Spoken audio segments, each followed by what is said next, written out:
देवता एपिसोड 1। मेरा नाम फरहाद अली तैमूर है। मेरे वालिद तैमूर अली शाहकोट तहसीलो ज़िला शेखुपुर के बहुत बड़े जिम्मेदार थे। हमारी ज़मीनें 500 एकड़ रकबे में फैली हुई थीं। अनाज की फरावानी, मालोज़र की अफराद और ज़िंदगी का हर ऐशो आराम हमें मैसर था। इसके बावजूद मैं ऐसा बदनसीब था कि मुझे अपनी माँ का दूध नसीब ना हुआ। मेरे पैदा होते ही वो अल्लाह को प्यारी हो गई। जब मैं 6 बरस का हुआ तो मेरे वालिद भी इस जहाने फ़ानी से रुखसत हो गए और मैं इतनी बड़ी दुनिया में तन्हा रह गया। तन्हाई से मुराद ये नहीं है कि मेरे दीगर अजीज़ो अकारिब नहीं थे, सभी थे, मगर इस कम उम्री में मैं उनका मोहताज बन गया था। मेरे चचा नासिर अली शहरी ज़िंदगी गुजारने के आदी थे। ज़राअत और ज़िम्मेदारी से उन्हें दिलचस्पी नहीं थी। वो मेरे वालिद को एक पसेमानदा देहाती समझते थे, लेकिन उनके फौत होते ही वो 500 एकड़ अराजी पर काबिज होने के लिए शाहकोट आ गए। मैं नासमझ बच्चा था, अपने घर और गांव के बाहर की दुनिया को नहीं जानता था। जब उन्होंने प्यार से मुझे गोद में उठाया और बेटा कहकर सीने से लगाया तो मेरे नन्हे से दिल में और मेरी छोटी सी दुनिया में बाप की जो कमी थी वो पूरी हो गई। मैं नहीं जानता था कि रिश्तेदार मोहब्बत के नाम पर किस तरह फरेब देते हैं। उन्होंने ज़मीन जायदाद के तमाम कागजात अपनी तहवील में लिए और वो ज़मीनें दूसरों को ठेके पर देकर मुझे अपनी उंगली पकड़ाई और लाहौर ले आए। वो किसी की उंगली पकड़कर जिंदगी गुजारने का पहला मौका था। मैं किसी का मोहताज नहीं था, लेकिन छोटी सी उम्र में मोहताज बनकर रहने पर मजबूर हो गया। माल रोड पर चचा की एक छोटी सी दुकान थी जिसे वो बढ़ा रहे थे, क्योंकि वालिदे मरहूम की दौलत अब उन्हें बहुत बड़ा ताजिर बना रही थी। पहले जैन मंदिर के करीब 3 कमरों का एक छोटा सा मकान था, मगर अब वहां 2 मंजिला कोठी बन रही थी। उस घर का माहौल मेरे मिजाज के खिलाफ था। चची मुझसे नफरत करती थीं, बात बात पर जाहिल गवार कहकर धुतकारती थीं। उनके बच्चे भी उनके नक्शे कदम पर चलते, खेल कूद के दौरान मुझे यूं धुतकारते जैसे कोई नीच जात का लड़का उनके करीब आ गया हो। चचा नासिर अली के साहिबजादे का नाम जहीर अली था। वो मुझसे 2 साल बड़ा था, मगर कद्दो कामत के लिहाज से मेरे सामने मच्छर था। वो हमेशा धींगा मुश्ती करता रहता। मैंने कई बार उसकी पिटाई की थी, लेकिन उसे अपनी शिकस्त का एहसास इसलिए नहीं होता था कि चची इंतकामन मेरी पिटाई कर देती थी। उनकी बड़ी साहिबजादी का नाम गजाला था। वो मुझसे 3 साल बड़ी थी, अपनी माँ की तरह मगरूर और बदमिजाज। खुदा ने हुस्न दिया था और छोटी सी उम्र में नजाकत भी दी थी। कभी उसके सर में दर्द होता था, कभी पैरों में, और मुझे उसके पांव दाबने पड़ते थे। मगर इनकार करता तो मुझे डांट डपट कर समझाया जाता कि मैं छोटा भाई हूं और बड़ी बहन की खिदमत करना मेरा फर्ज है। इसी लिहाज से एक छोटी बहन थी, उसका नाम शाहीना था। वो अभी गोद की बच्ची थी, माँ की गोद से ज्यादा मुझ पर लदी रहती। उसके लिए यह समझाया जाता कि मैं बड़ा भाई हूं और छोटी बहन को तमाम दिन गोद में उठाए फिरना भी मेरे फराइज में शामिल है। अगरचे चचा जान मेरी दौलत और जायदाद पर सांप बनकर बैठे थे, ताहम वो अक्सर मेरी हिमायत करते। उन्होंने एक दिन अपनी बेगम से कहा, मैंने तुम्हें 1000 बार समझाया है कि फरहाद को मुलाजिम ना समझो, बेटे की तरह लाड प्यार से रखो। अगर वो बिदक कर अपनी फूफी के यहाँ चला गया तो जमीनों की आमदनी भी उसके साथ चली जाएगी। मैं दरवाजे के बाहर फर्श पर बैठा स्कूल की एक किताब पढ़ रहा था और उनकी बातें भी सुन रहा था। चची ने जवाब दिया, मैं कब चाहती हूँ कि लड़का यहाँ से जाए, मगर क्या करूँ। उसकी आंखें देखकर वहशत सी होती है। आपने शायद गौर नहीं किया। कभी गौर से देखिए, उसकी आंखों में अजीब सी चमक है। वो मेरी तरफ देखता है तो मैं ठिठक जाती हूँ। मैं सच कहती हूँ, उसके अंदर कोई बदरू घुसी हुई है। चची की बातें सुनकर मैं अपनी आंखों को छूकर देखने लगा और सोचने लगा, क्या वाकई मेरे अंदर कोई बदरू घुसी हुई है। उस वक्त मुझे अपने वालिद मरहूम की बातें याद आईं। एक बार उन्होंने कहा था, मेरे बेटे की आंखों में कुदरती चमक है, फरिश्तों का नूर है, ये अपने मुखातिब का दिल मोह लिया करेगा। वालिद मरहूम के मोहब्बत आमेज और चच्ची के नफरत अंगेज क्या साथ मेरे कच्चे दिल में गुडमुड होने लगे। मैं अपनी जगह से उठकर दूसरे कमरे में आया और आईने के सामने खड़े होकर अपनी आंखों को देखने लगा। मुझे अपनी आंखें बहुत अच्छी और बहुत ही पुरकशिश नजर आईं। आईने के सामने औरत हो या मर्द, सभी खुशफहमी में मुब्तला हो जाती हैं। मैं ये समझने से कासिर था कि मेरी आंखों में नेकी और मोहब्बत की चमक है या बदी और नफरत की चिंगारियां। हकीकत जो कुछ भी हो, वैसे ये सोचकर खुशी हो रही थी कि चची मेरी आंखों से डरती हैं। वह मुझसे बड़ी थी, मुझे गालियां देती तो मैं जवाबन गालियां नहीं दे सकता था। वो मुझे मारती तो मैं पलटकर उन पर हाथ नहीं उठा सकता था। मगर कुदरती तौर पर मुझे एक ऐसा हथियार मिल गया था जिससे मैं उन्हें डरा सकता था। मेरे दिमाग में जो बात आई मैं उसी पर अमल करने लगा। अब अक्सर यूं होने लगा कि जब भी चच्ची से सामना होता तो मैं उन्हें तेज चुभती हुई नजरों से देखना शुरू कर देता। वो दहशत ज़दा सी होकर मुझे गालियां देने लगती, कभी मेरी अच्छी पिटाई कर देती। ऐसे वक्त मैंने यही देखा कि वो मेरी आंखों में नहीं देखती हैं। मुझे गालियां देते वक्त मुझसे नजरें चुराती रहती हैं। कभी मारने से पहले मेरा बाजू पकड़कर एक झटके से मुझे दूसरी तरफ घुमा देती हैं ताकि मेरा मुंह दूसरी तरफ हो जाए और मैं उन्हें अपनी आंखों से दहशतज़दा ना कर सकूं। कई बार उन्होंने बड़ी बड़ी कस्में खाई कि वो मेरी आंखें फोड़ डालेंगी। यूं हमारे दरमियान नफरतें परवान चढ़ रही थीं, बल्कि यूं कहना चाहिए कि मैं इस माहौल से नफरत और अदावत का दरस ले रहा था। चची की गालियां, चचा जान की दोगली मोहब्बत, जहीर की अदावत और गजाला का तहकमाना अंदाज, ये तमाम जीते जागते नफरत अंगेज अनासिर मेरे अंदर लावे की तरह पकते रहते थे। हाँ, इस जहन्नुम में सिर्फ एक मोहब्बत करने वाली हस्ती थी और वो थी नन्ही शाहीना। उन दिनों वो 7 बरस की थी और मैं 12 बरस का। चची उसे भी समझाती थी कि वो मेरे साथ ना खेला करे, मगर जब वो बालिश्त भर की थी तब ही से मेरी गोद में खेलती आई थी। मुझसे इतनी मानूस हो गई थी कि अपनी माँ बहन और भाई के रोकने टोकने पर भी मेरे पास चली आती। जब वो नन्ही नन्ही बाहें मेरी गर्दन में डालकर मुझे भाईजान कहती तो मैं इस बेगर्ज और पाकीज़ा मोहब्बत के जज्बे से सरशार होकर उसे चूमने लगता। बस वही मेरी एक बहन थी, मेरी दुनिया थी और मेरी जिंदगी थी। उन्हीं दिनों की बात है। एक रात चचा जान कारोबार के सिलसिले में शहर से बाहर गए हुए थे। गजाला और जहीर अपने ननियाल में थे। शाहीना मेरे बिस्तर पर आकर लेट गई। चची ने भी उस रात बड़ी फराख दिली का सबूत देते हुए इस बात की इजाज़त दे दी थी कि शाहीना मेरे पास सोएगी। वो इजाज़त देकर अपने कमरे में चली गई। मैं रात गए तक शाहीना को परियों और शहजादों की कहानियां सुनाता रहा। वो मासूम बच्ची कहानियां सुनते सुनते सो गई। नींद की हालत में वो ज्यादा मासूम लग रही थी। मैंने उसकी पेशानी को मोहब्बत से चूमते हुए सोचा कि मेरी शाहीना आरामदेह पलंग पर सोने की आदी है और मैं फर्श पर सोता हूँ। वो महज इसलिए आराम से सो गई थी कि वो एक भाई का बिस्तर था, लेकिन मैं चाहता था कि मेरी बहन हमेशा फूलों की सेज पर सोए। मैं वहां से उठकर चची के कमरे की तरफ जाने लगा ताकि उनसे कह दूं कि वो शाहीना को उठाकर उसके बिस्तर पर ले जाएं। चची की ख्वाबगाह का दरवाजा और खिड़कियां बंद थीं। मैंने बेधड़क दरवाजे पर पहुंचकर दस्तक दी। चंद लम्हों तक खामोशी रही, फिर चची की आवाज सुनाई दी। कौन है? फरहाद, क्या तुम हो? जी हाँ, शाहीना सो गई है, उसे उठाकर ले जाइए। उसे सोने दो, मैं बाद में आकर उसे ले जाऊंगी, तुम मेरी नींद खराब ना करो। चची, आप नींद में रहेंगी और वो बेचारी फर्श पर पड़ी रहेगी, गधा कहीं का। उनकी गुस्सा भरी आवाज सुनाई दी। जब देखो बहस करने पर तुल जाता है, जा भाग जा यहाँ से, नहीं तो जूते लगाऊंगी। मैं कुछ जरूरत से ज्यादा ही जिद्दी हूं। मैं वहीं खड़ा रहा और दरवाजे को घूरता रहा। अगर वो दरवाजा खुला होता तो मैं खुद ही शाहीना को उठाकर ले जाता और चची के पास सुला देता, मगर चची ऐसी बदमिजाज थी कि उठकर दरवाजा नहीं खोल रही थी। ना जाने मैं कितनी देर तक उस दरवाजे को घूरता रहा।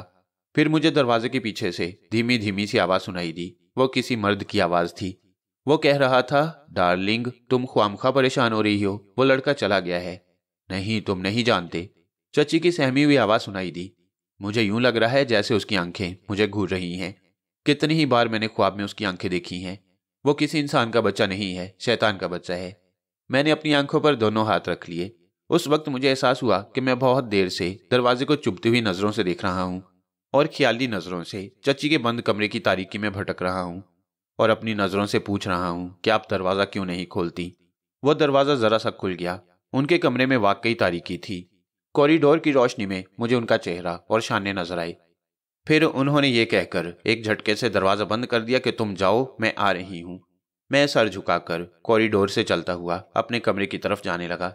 उस वक्त मेरे कच्चे जहन में ये बात पक रही थी कि चच्ची के कमरे में कौन शख्स है और क्यों है। वो वाकया मेरी समझ में ना आया। किसी हद तक समझने की कोशिश भी की तो दिमाग पर धुंध सी छा गई। हाँ, इतना जरूर कहूंगा कि चच्ची का घबराना, कमरे की तारीकी और एक अजनबी मर्द की आवाज, इन सब में ऐसी असरारियत थी कि इनके मुतल्लिक सोचते सोचते मेरी उम्र गैर महसूस तरीके से जवानी की तरफ करवट बदलने लगी। थोड़ी देर बाद चच्ची मेरे कमरे में आई। उन्होंने मुझे गुस्से से देखा, फिर शाहीना को मेरे बिस्तर से उठाने के लिए झुक गई। उसी वक्त मैंने पूछा, क्या आपसे कोई मिलने आया है? वह चौंक कर मुझे देखने लगी। जरा देर के लिए उन पर घबराहट तारी हुई, फिर वह संभल कर मेरी जानिब बढ़ती हुई बोली, इतनी रात को कौन मिलने आएगा? क्या तेरा दिमाग खराब हो गया है? मैंने आपके कमरे में किसी की आवाज सुनी थी, इसलिए पूछ रहा। बात पूरी होने से पहले ही उन्होंने मेरे मुंह पर थप्पड़ जमा दिया।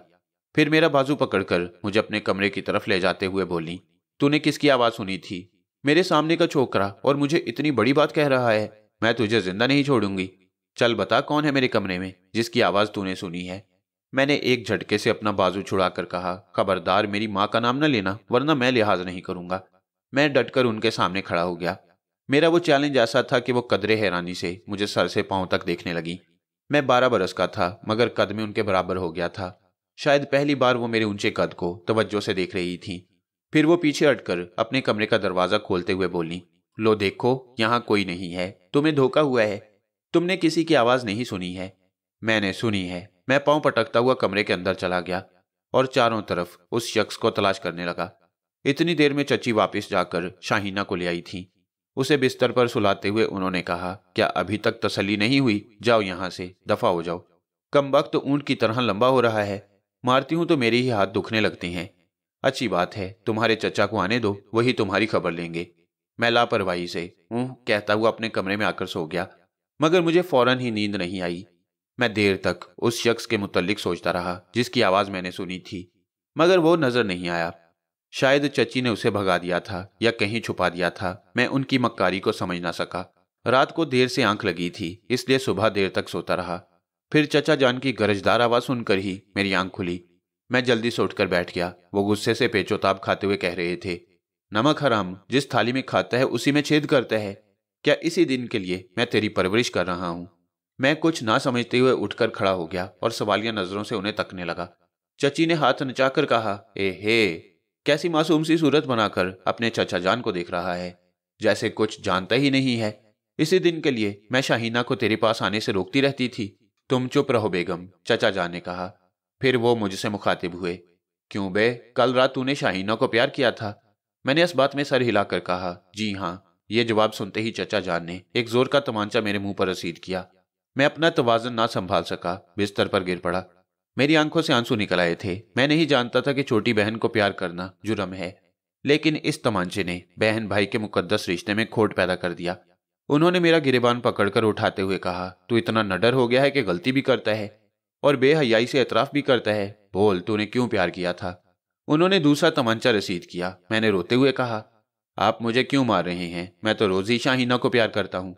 चची ने जल्दी से कहा, और रोज ही उस मासूम बच्ची को गंदी गंदी हरकतें सिखाता है। अगर कल रात मैं देख ना लेती तो।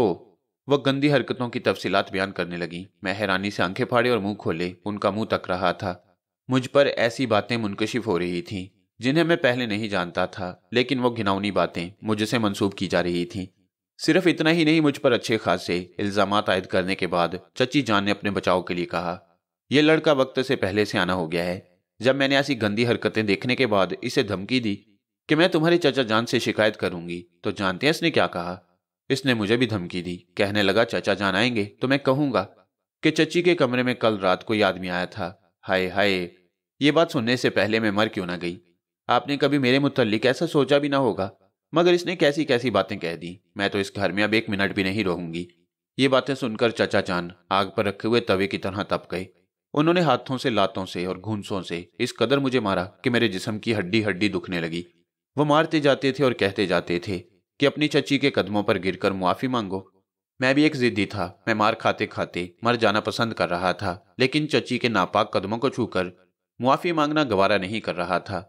चचा जान मुझे मारते मारते बेहाल हो गए। वो मुझे खींचते हुए अपने कमरे के करीब लाए और वहां एक स्टोर रूम में बंद कर दिया।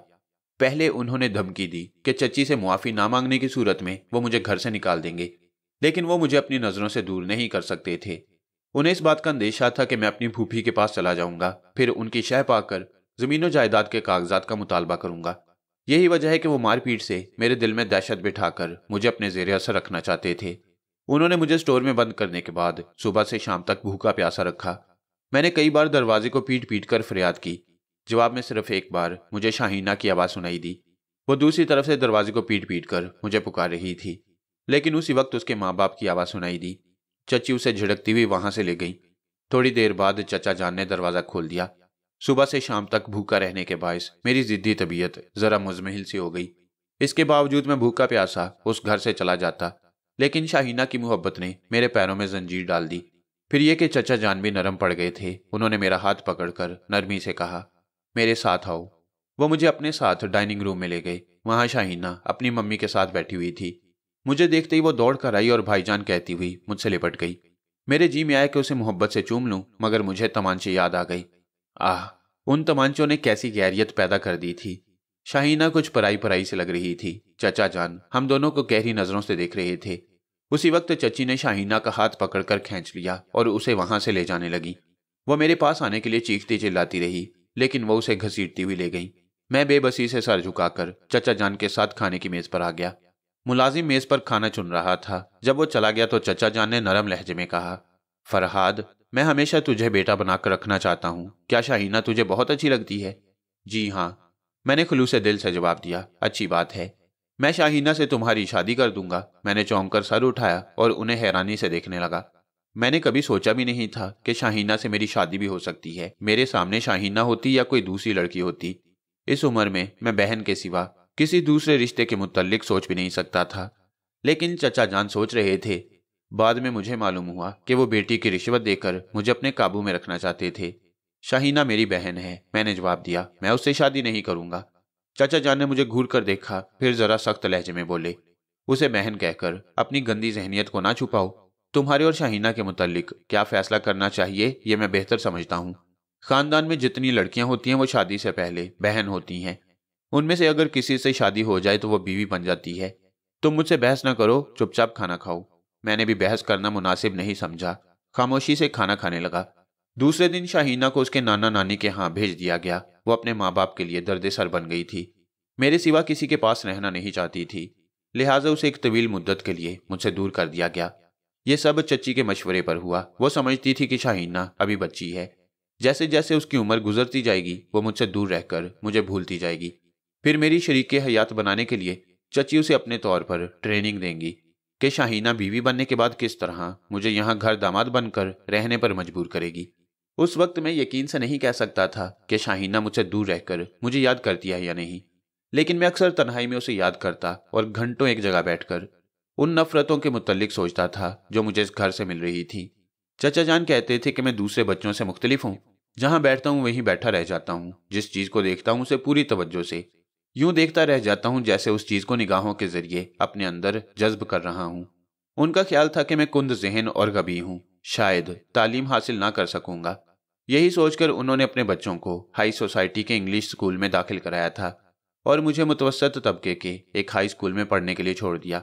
ऊंची मसनद पर बैठकर पढ़ा जाए या फर्श पर, मुकामात मुख्तलिफ होती हैं, लेकिन मकसद एक होता है कि तालीम हासिल की जाए। तालीम के दौरान मेरी जहानत चमकने लगी। मैं जो किसी चीज़ को पूरी तवज्जो से देखते रहने का आदी था, वो आदत इल्म के हसूल में काम आ गई। मैं जिस सबक को एक बार तवज्जो से पढ़ता था वो हमेशा के लिए जहन नशीन हो जाता। मुझ पर नाम रखने वाले चचा जान की औलाद कुंद जहन और गबी साबित होने लगी और मैं हर साल इम्तिहानात में अव्वल आने लगा। शाहीना अपने नाना के यहाँ रहने के लिए पिंडी गई तो वहीं की होकर रह गई। 5 साल के बाद वो एक दिन के लिए लाहौर आई थी, लेकिन उस दिन मैं दोस्तों के साथ छांगा मांगा चला गया। चची को एक हफ्ता पहले मालूम हो गया था कि मैं एक दिन के लिए लाहौर से बाहर जा रहा हूँ। शायद इसीलिए उन्होंने शाहीना को सुबह से शाम तक के लिए बुलाया था। फिर शाम होने से पहले ही उसे उसके मामू के साथ रुखसत कर दिया। जब मुझे उसकी आमद और रुखसत का इल्म हुआ तो दिल को एक हल्की सी ठेस पहुंची। मुझे यकीन हो गया कि चची की साजिश कामयाब हो गई है। वो मुझे भूल चुकी है। अब वो आइंदा मेरी जिंदगी में आएगी तो इसका एक नया रूप होगा, नया ढंग होगा। 3 साल और गुजर गए।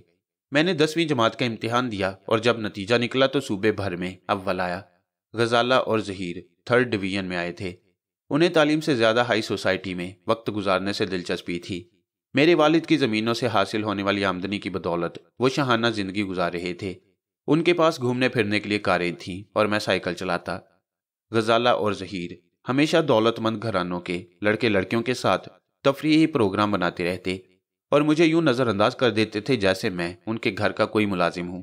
लेकिन बढ़ती हुई उम्र की मुनासबत से, मेरे चेहरे के नकूश और कद्दो कामत से अब ऐसा मर्दाना वकार झलक रहा था कि जहीर की रईसाना शख्सियत मेरे सामने फीकी पड़ गई थी। मैंने बारहा महसूस किया था कि उसके साथ घूमने फिरने वाली लड़कियां मुझे अजीब लगन से देखती हैं। कोठी के पाए बाग में एक बैडमिंटन कोर्ट बनाया गया। एक शाम में उधर से गुजर रहा था। जहीर की एक गर्लफ्रेंड ने मुझे आवाज़ दी, हेलो फरहाद, आओ मेरे साथ एक गेम खेलो। मैंने मुस्कुराकर कहा, लड़कियों के साथ खेलकर हारना और जीतना एक बराबर है। वो कैसे? उसने हैरानी से पूछा। उसके साथ दूसरी लड़कियां भी पूछने लगीं, हाँ हाँ बताओ, तुम्हारी इस बात का मतलब क्या है? मतलब ये है, मैंने जवाब दिया, कि लड़की को खुश करने के लिए हार जाओ तो मर्द की तौहीन होती है और अगर जीत जाओ तो लड़की नाराज हो जाती है। वाह, ये तो फजूल सी मंतक है, एक लड़की ने गर्दन झटक कर कहा। मंतक नहीं है, जहीर ने तंज किया। दरअसल ये पेंडू है, इसे बैडमिंटन खेलना नहीं आता, ये सिर्फ गुल्ली डंडा खेलना जानता है। उसके साथ खड़ी हुई लड़की इस तंज पर कहकहा लगाने लगी। मैंने करीब आकर गुस्से से कहा, मैं तुम्हारा सर भी तोड़ना जानता हूं। वो अपनी तौहीन कैसे बर्दाश्त कर सकता था। उसने हाथ में पकड़ा हुआ रैकेट खींचकर मुझे मारा। मैंने बाएं हाथ आगे बढ़ा दिया। अब पता नहीं रैकेट कुछ कमजोर था या मेरी कलाई में फौलाद की सख्ती थी कि कलाई से टकराते ही रैकेट टूट गया। वहां कितनी ही लड़कियों के मुंह से हैरत भरी हाय निकल गई। मैंने बाएं हाथ से ढाल का काम लेकर दाएं हाथ से एक मुक्का जहीर की नाक पर ठोंक दिया। उसके दो साथी मुझ पर झपट पड़े। एक को मैंने बगल में दबाया और कूले पर रखकर दूसरी तरफ फेंक दिया। दूसरे को मैंने घुंसों पर रख लिया। गजाला के बॉयफ्रेंड भी अपनी मर्दानगी दिखाने आए। अगर वो एक साथ आ जाते तो मैं नहीं कह सकता कि उस वक्त मेरी पोजीशन क्या होती, मगर वो यके बाद दीगरे जरा सोच सोच कर आ रहे थे। जहीर एक घुंसे में बेकार हो गया। उसकी नाक से खून बह रहा था। उसने इसी में आफियत समझी कि फौरन ही चकराकर बेहोश हो जाए। कुछ लड़कियां चीखती हुई दूर भाग गई थीं। कुछ ऐसी थी जो जरा परे होकर बड़ी दिलचस्पी से मेरे लड़ने का तमाशा देख रही थी। गजाला एक तरफ खड़ी होकर बड़ी खामोशी से कभी मुझे और कभी अपने बॉयफ्रेंड कैसर को देख रही थी। एक वही था जो गजाला के सामने अपनी शिकस्त तस्लीम नहीं करना चाहता था। वो बड़ी जीदारी से लड़ रहा था और बड़ी बेहयाई से मार खा रहा था। लड़कियों की चीखों पुकार सुनकर चची दौड़ती हुई कोठी से बाहर आ गईं। उनके साथ दो मुलाजिम भी आए। मुलाजमों ने सबसे पहले जहीर को संभाला, क्योंकि वो उनके मालिक का लाडला बेटा था। चची मुझे कोसने और गालियां देने लगी। बदजात, मेरा खाता है और मेरे बच्चे पर हाथ उठाता है। आज तेरे चचा से कहकर तुझे धक्के देकर यहां से ना निकाला तो मेरा नाम शमशाद बेगम नहीं। अब मैं बच्चा नहीं था। मुझे अपनी फूफी से मालूम हो चुका था कि वो सब मेरी दौलत पर ऐश कर रही हैं, इसलिए उस रोज मैं शेर बन गया। मैंने कहा, ये कोठी मेरे अब्बाजान के पैसों से खरीदी गई है। आपके अच्छे भी मुझे यहां से नहीं निकाल सकते। आने दीजिए चचा जान को, मैं भी आज अपनी जमीन जायदाद का फैसला करूंगा। ये कहकर मैं कोई जवाब सुने बगैर लंबे लंबे डग भरता हुआ वहां से जाने लगा। मुलाजिम जहीर को उठाकर पिछले दरवाजे से कोठी में दाखिल हो रहे थे। मैं कोठी के अगले हिस्से की तरफ जाने लगा। वहां पोर्च में एक टैक्सी खड़ी हुई थी। कोठी का चौकीदार टैक्सी की डिग्गी से सामान निकालकर अंदर ले जा रहा था और एक नौजवान लड़की अपना पर्स खोलकर टैक्सी का किराया अदा कर रही थी। मैं एक लम्हे के लिए ठिठक गया। वो भी मुझे देखने लगी। मैं बयान नहीं कर सकता कि वो किस कदर हसीन थी। यहाँ जितनी लड़कियां आती थीं, उनमें सबसे हसीन लड़की गजाला थी, लेकिन उस अजनबी लड़की के सामने गजाला का हुस्न भी मांद पड़ जाता। मैंने दिल में कहा, यह भी इन बड़े लोगों की कोई रिश्तेदार है। मैं नागवारी से आगे बढ़ता हुआ उसके करीब से गुजरने लगा। उसी वक्त उसकी मुतरन्नम आवाज मेरे कानों से टकराई, भाईजान। मैं एकदम से उछल पड़ा। एकदम से वक्त उछलकर 8 बरस पीछे चला गया। मेरी शाहीना जिंदा हो गई। टैक्सी पोर्च से रेंगती हुई जा रही थी। वो आगे बढ़ती हुई हैरानी से बोली, भाईजान आपने मुझे नहीं पहचाना, मैं शाहीना हूं। मेरी आंखें खुशी से भीगने ही वाली थीं। मैंने उसके दोनों बाजुओं को थामकर कहा, मैंने तुम्हें पहचान लिया है। इतनी बड़ी दुनिया में मुझसे मोहब्बत करने वाली एक ही हस्ती है और वो तुम हो। मैं तो ये समझ रहा था कि तुम मुझे भूल चुकी हो। उसने मोहब्बत भरे लहजे में जवाब दिया, मुझे परियों और शहजादों की वो तमाम कहानियां याद हैं जो आप सुनाया करते थे। यहां से पिंडी तक आपकी बुराइयां होती हैं, मगर मैं जानती हूं कि आप क्या हैं। मेरा सारा बचपन आपकी गोद में गुजरा है। एक बूढ़ी मुलाजमा ने बताया था कि मम्मी मुझे दूध नहीं पिलाती थी, आप मुझे फीडर से पिलाया करते थे। आप ही मेरी माँ हैं, मेरे बाप हैं और मेरे भाई हैं। मैं आपको कैसे भूल सकती हूँ। मेरी आंखों से बेख्तियार आंसू निकल पड़े। नफरतों के इस तारीक जहन्नुम में एक ऐसी पाकीज़ा मोहब्बत की किरण फूट पड़ी थी कि मैं खुद को दुनिया का सबसे खुश नसीब इंसान समझने लगा। मैंने फरते मोहब्बत से झुककर उसकी पेशानी को चूम लिया। उसी वक्त चची के चीखने की आवाज आई, अरे अरे बेहया, बेशरम, ये क्या कर रहा है? ना जाने कब तेरा जनाजा यहां से निकलेगा। जा अपनी किसी बहन को प्यार कर। मेरी बेटी ऐसी वैसी नहीं है। मैं अपनी बहन ही को प्यार कर रहा हूं। मेरे प्यार की पाकीज़गी को वो नहीं समझ सकती थी। वो तेजी से चलती हुई आई और शाहीना का बाजू पकड़कर खींचते हुए कहा, मैं तुम्हें पहले ही समझा चुकी हूं कि इस लड़के की आंखों में शैतान है। ये तुम्हारा दिल अपनी तरफ खींच लेता है, मगर तुम समझती ही नहीं। सामान अंदर भिजवा दो और यहां खड़ी इसके फ्रेम में आ रही हो, चलो यहां से। शाहीना मुझे बेबसी से देखने लगी। मैंने कहा, कोई बात नहीं, तुम जाओ। हमारी तकदीर में इसी तरह मिलना और बिछड़ना है, लिहाजा हम फिर मिलेंगे। वो अपनी माँ के साथ कोठी के अंदर चली गई। मैंने फैसला किया कि चचा जान के आने तक मैं बाहर वक्त गुजारूंगा, क्योंकि वहां रहने से चची ख्वामख्वाह बातें सुनाती और मुझसे बर्दाश्त न होता। चचा रात के 9 बजे तक घर आ जाते थे। मैं 10 बजे कोठी में पहुंचा ताकि चची पहले अपनी सुना दें, फिर मैं सुनाऊंगा। मैं चचा के कमरे की तरफ जाने लगा। जहीर के कमरे के करीब से गुजरते वक्त मैंने उसकी आवाज़ सुनी, वह चची से कह रहे थे, बेगम तुम ख्वामखा अपने बेटे की हिमायत ना करो।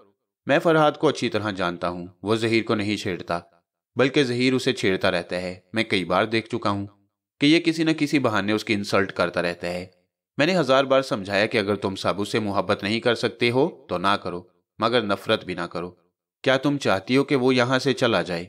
चची ने जवाब दिया, मेरे चाहने या ना चाहने से क्या होता है? आपकी बहन उसे बहका रही है। वो अपनी फूफी की बातों में आ रहा है। अभी शाम को कह गया है कि ये कोठी उसके बाप के पैसों से खरीदी गई है। आप उसे कलेजे से लगाकर रखना चाहती हैं और वो गर्मी दिखा गया है कि आज आपसे जमीन जायदाद का हिसाब करेगा। चचा की हूं बड़ी मायनेखेज थी। उन्होंने कहा, आपा उसे बहका रही हैं, मगर वो मेरे सामने का बच्चा है, अभी नादान है, मैं उसे समझा लूंगा। तुम अपने बेटे को समझाओ कि उसके मुंह ना लगे। ये भूल जाओ कि उसने जहीर पर हाथ छोड़ा है। दूध देने वाली गाय की लात खानी ही पड़ती है। मैं बाहर खड़ा सोच रहा था कि मुझे कमरे में जाना चाहिए या नहीं। उसी वक्त चचा बाहर आ गए। मुझे दरवाजे के सामने खड़ा देखकर पहले तो ठिठक गए, फिर उन्होंने आगे बढ़ते हुए कहा, मेरे साथ आओ। वो अपने कमरे की तरफ जाने लगे। मैं खामोशी से उनके पीछे चलने लगा। कमरे में पहुंचकर उन्होंने दरवाजा बंद करते हुए कहा, मैं बहुत दिनों से सोच रहा हूं कि तुम्हें दोस्त और दुश्मन की पहचान कराऊं। तुम्हारी फूफी तुम्हें बहका रही हैं। वो अपनी बेटी जरीना की शादी तुमसे करना चाहती हैं। इसके लिए वो झूठ बोल रही हैं कि शाहकोट की जमीनें तुम्हारे अब्बा मरहूम की थी। जब तुम्हारे अब्बा मरहूम का इंतकाल हुआ तुम उस वक्त 6 बरस के थे। जमीन जायदाद के मामलात को नहीं समझ सकते थे, वरना तुम्हारे अब्बा तुम्हें बता देते कि वो जमीनें दरअसल मेरी हैं और मैंने उन्हें ठेके पर काश्तकारी के लिए दी थी। चाचा जान, मैंने कहा, सिर्फ फूफी ही नहीं, दूसरे रिश्तेदार भी यही कहते हैं कि वो जमीनें मेरे अब्बा जान की हैं। उन्होंने अपनी अलमारी खोलकर चंद कागजात निकाले और उन्हें मेरी तरफ बढ़ाते हुए कहा, तुम जाहिल नहीं हो, पढ़ना लिखना जानते हो। जमीनों के जो कागजात मेरे नाम पर हैं, ये उन्हीं की फोटोस्टेट कापियां हैं। इनमें बाकायदा अदालत की फैसलों की मोहर लगी हुई है। इनके अलावा ठेकेदारी का मुआयदा भी है और तुम्हारे अब्बा जान के दस्तखत भी मौजूद हैं। मैं वो फोटोस्टेट कॉपियां लेकर गौर से पढ़ने लगा। वो पाकिस्तान बनने से कबल ब्रिटिश गवर्नमेंट के अदालती कागजात थे और ये तस्दीक कर रहे थे कि मेरे चचा नासिर अली शाहकोट की जमीनों के मालिक हैं। लेकिन मैं इन कागजात की सदाकत पर यकीन न कर सका। पाकिस्तान के वजूद में आने के बाद कितने ही जालसाजों ने ऐसे हथकंडे किए थे। दूसरों की जमीनों पर अपनी मलकियत साबित करने के लिए जाली कागजात तैयार कराए थे। कितने ही जालसाज कानूनी गिरफ्त में आ गए थे और चचा की तरह कितने ही ऐसे थे जो ऐश कर रहे थे। अगर अब्बा मरहूम के कागजात मेरे पास होते तो मैं अभी उनके फ्रेब का पोल खोल देता। मैंने इन फजूल से कागजात को वापस करते हुए कहा, सिर्फ आदमियों की जुबान झूठ नहीं बोलती, कागजात भी झूठ बोलते हैं और फरेब देते हैं। वो गुस्सा दिखाते हुए बोले, इसका मतलब यह है कि तुम मुझे झूठा समझ रहे हो। मैंने एक बाप बनकर तुम्हें बचपन से पाला, तुम्हें तालीम दिलाई और तुम मेरी मोहब्बत और एहसानात का ये सिला दे रहे हो। इन कागजात को झुठलाकर मुझे झूठा और फरेबी कह रहे हो, और ये सिर्फ इसलिए कि तुम्हारी फूफी ने तुम्हें जमीन जायदाद के ख्वाब दिखाकर तुम्हारा दिमाग खराब कर दिया है। वो मोहतरमा इतनी ही हमदर्द हैं तो जाओ उनसे जाकर कहो कि मुझे अदालत में चैलेंज करें।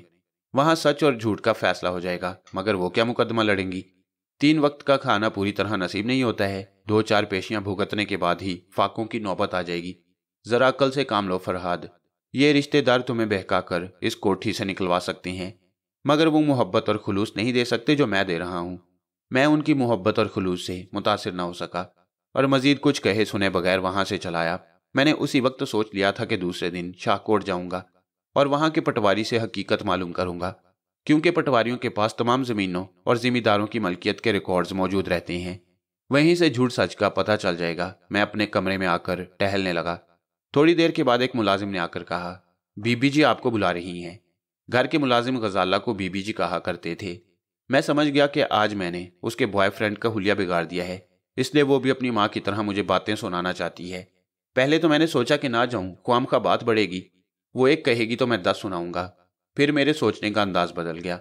दिल में नफरत थी और ये नफरत अदावत में बदलने वाली थी। मैं यही चाहता था कि वहां इज्जत से रहूं या फिर लड़ झगड़ कर निकल जाऊं। मैं उसके कमरे की तरफ चल पड़ा। मेरा दिल कह रहा था कि आज कुछ होने वाला है, मगर मैं बुज़दिल नहीं था कि एक लड़की का सामना करने से कतरा जाता। मैं उसके कमरे में पहुंचा तो वो पलंग पर लेटी हुई थी। मैं उसे देखते ही ठिठक गया। वो अपने चेहरे को एक बाजू में छुपाए हुए लेटी थी। दरवाजा खुलने पर उसने जरा सा हाथ हटाकर मुझे देखा। उसकी आंखों में बला का खुमार था। उन दिनों में 20 बरस का नौजवान था। औरत को उसकी आंखों से पहचानने का तजुर्बा नहीं था। मेरे कहने का मतलब ये नहीं है कि मैं नादान था, सवाल ही पैदा नहीं होता। मैं भी नादान नहीं था, मगर शैतान भी नहीं था। इस हद तक मासूम था कि गजाला की खुमार आलूद आंखों को देखकर मैंने इसे नींद का खुमार समझा। वो बड़ी संजीदगी से बोली, आओ, दरवाज़ा आहिस्तगी से बंद करो, मेरे सर में दर्द हो रहा है। मैंने दरवाज़ा बंद किया और पलंग की तरफ बढ़ते हुए उसके बॉयफ्रेंड का नाम लेकर कहा, मैंने कैसर को मारा है और दर्द तुम्हारे सर में हो रहा है। तुम मुझे ताने ना दो, बुज़दिल हमेशा मार खाते हैं। मुझे कैसर से कोई हमदर्दी नहीं। आज तुम्हारी दिलेरी देखकर मेरे सोचने का अंदाज बदल गया है। मैं समझना चाहता था कि वो क्या कहना चाहती है। मैंने उसे सवालिया नज़रों से देखा तो मेरी नज़रें बहक गई। वो जुबान से कुछ नहीं कह रही थी, अपने बदन के नशेबो फराज से पुकार रही थी। मुझे खामोश देखकर उसने मुस्कुराते हुए पूछा, क्या इस कोठी में तुम मालिक की हैसियत से नहीं रहना चाहते? मैंने बड़े एतमाद से कहा, मैं सिर्फ इस कोठी का ही नहीं, शाहकोट की ज़मीनों का भी मालिक हूँ। इसका फैसला बहुत जल्द हो जाएगा। वो हंसने लगी और हंसते हंसते कहने लगी, फैसला इतना ही आसान होता तो तुम इस तरह मोहताजी की जिंदगी ना गुजारते। तुम एक एक जीना चढ़ने के बजाय छलांग लगाकर तमाम जमीन जायदाद के मालिक बन जाना चाहते हो। इस तरह तुम डैडी के दुश्मन बन सकते हो, मगर कुछ हासिल नहीं कर सकते। मैं तुम्हारी दुश्मन नहीं हूं फरहाद, मैं तुम्हारे काम आना चाहती हूं। अगर तुम मेरा साथ दोगे तो मैं तुम्हें डैडी से बहुत कुछ हासिल करने के तरीके सिखा दूंगी। वो तरीके क्या हैं? मैंने पूछा। उसने लेटे ही लेटे अपना हाथ बढ़ाकर कहा, पहले दोस्ती का हाथ बढ़ाओ। एक मगरूर और बददिमाग लड़की जो सीधे मुंह बात नहीं करती थी, वो दोस्ती का हाथ बढ़ा रही थी। मैंने सोचा कि अगर दुश्मनी के बजाय दोस्ती से काम बनता है तो जरूर बनाना चाहिए। मैंने दोस्ती के ख्याल से मुसाफिया के लिए हाथ बढ़ाया। उसने बड़ी गर्म जोशी से मेरे हाथ को भींच लिया, अपनी मुलायम हथेली और उंगलियों की नजाकत में जकड़ लिया। वो मुसाफिया तवील हो गया। मैंने महसूस किया कि वो निहायत आहिस्तगी से इशाराती अंदाज में मेरे हाथ को अपनी तरफ माइल कर रही है। मैं समझता रहा और अनजान बना एक खामोश बुत की तरह खड़ा रहा। आखिर उसे जुबान से कहना पड़ा, आओ यहाँ बैठो, आज हम बहुत सी बातें करेंगे। हम एक दूसरे के दोस्त बनकर अपने मुस्तकबिल का प्रोग्राम बनाएंगे। वो मुझे करीब बैठने की दावत दे रही थी। उसका हाथ कांप रहा था, शायद वो अंदर से भी कांप रही थी। मैं पलंग के सिरे पर बैठ गया, मेरा हाथ अब तक उसकी गिरफ्त में था। उसने कहा, तुम कैसे पहाड़ हो गए हो? मुझसे उम्र में छोटे हो, मगर मैं तुमसे छोटी नजर आ रही हूँ। और मैं कौन सी बड़ी हूँ?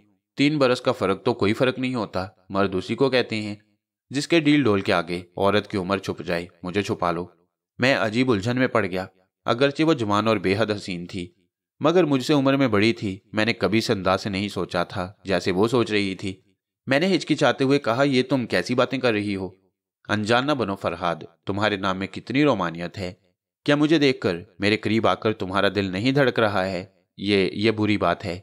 मुझे बिदकते देखकर वो उठ गई, फिर मुझे समझाने लगी, बुरी बात यह है कि तुम मुझसे कतरा रहे हो। क्या मैं जवान नहीं हूं? क्या मैं हसीन नहीं हूं? मुझ में कोई कमी है तो बताओ।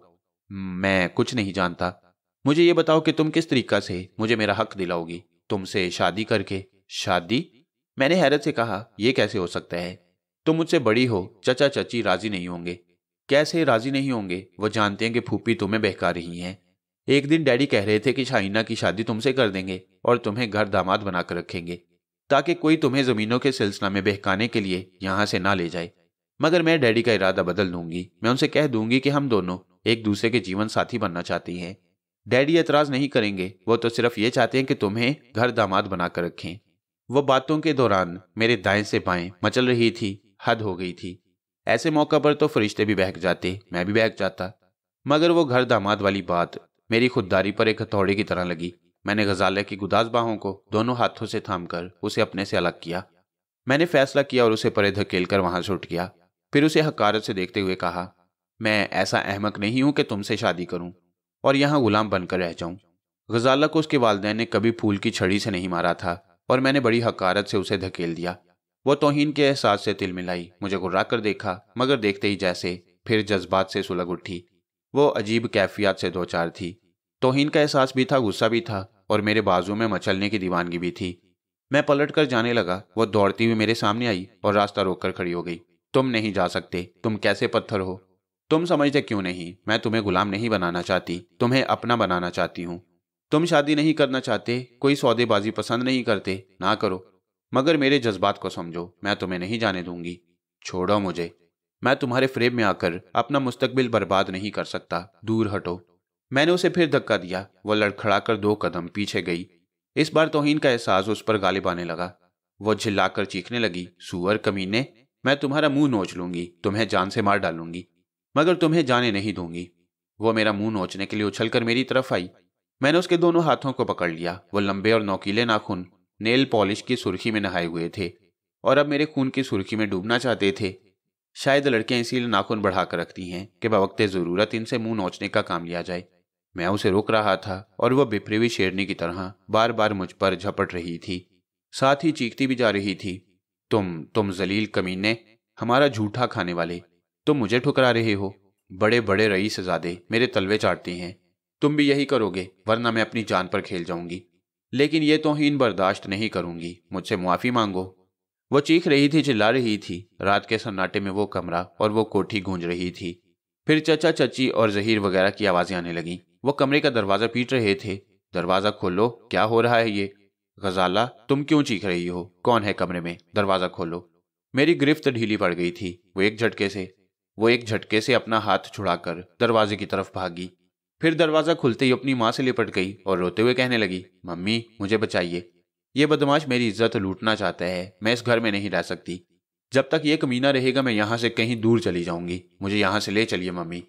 उसके झूठ और चिलित्तरबाजी पर मैं हैरान रह गया। मैं कुछ कहना चाहता था कि चचा ने आगे बढ़कर मेरा गिरेबान पकड़ लिया और मुझे झिंझोड़ते हुए कहा, तुम इतनी कमीनगी पर उतर आए हो? तुमने ये भी ना सोचा कि ये तुम्हारी बड़ी बहन है?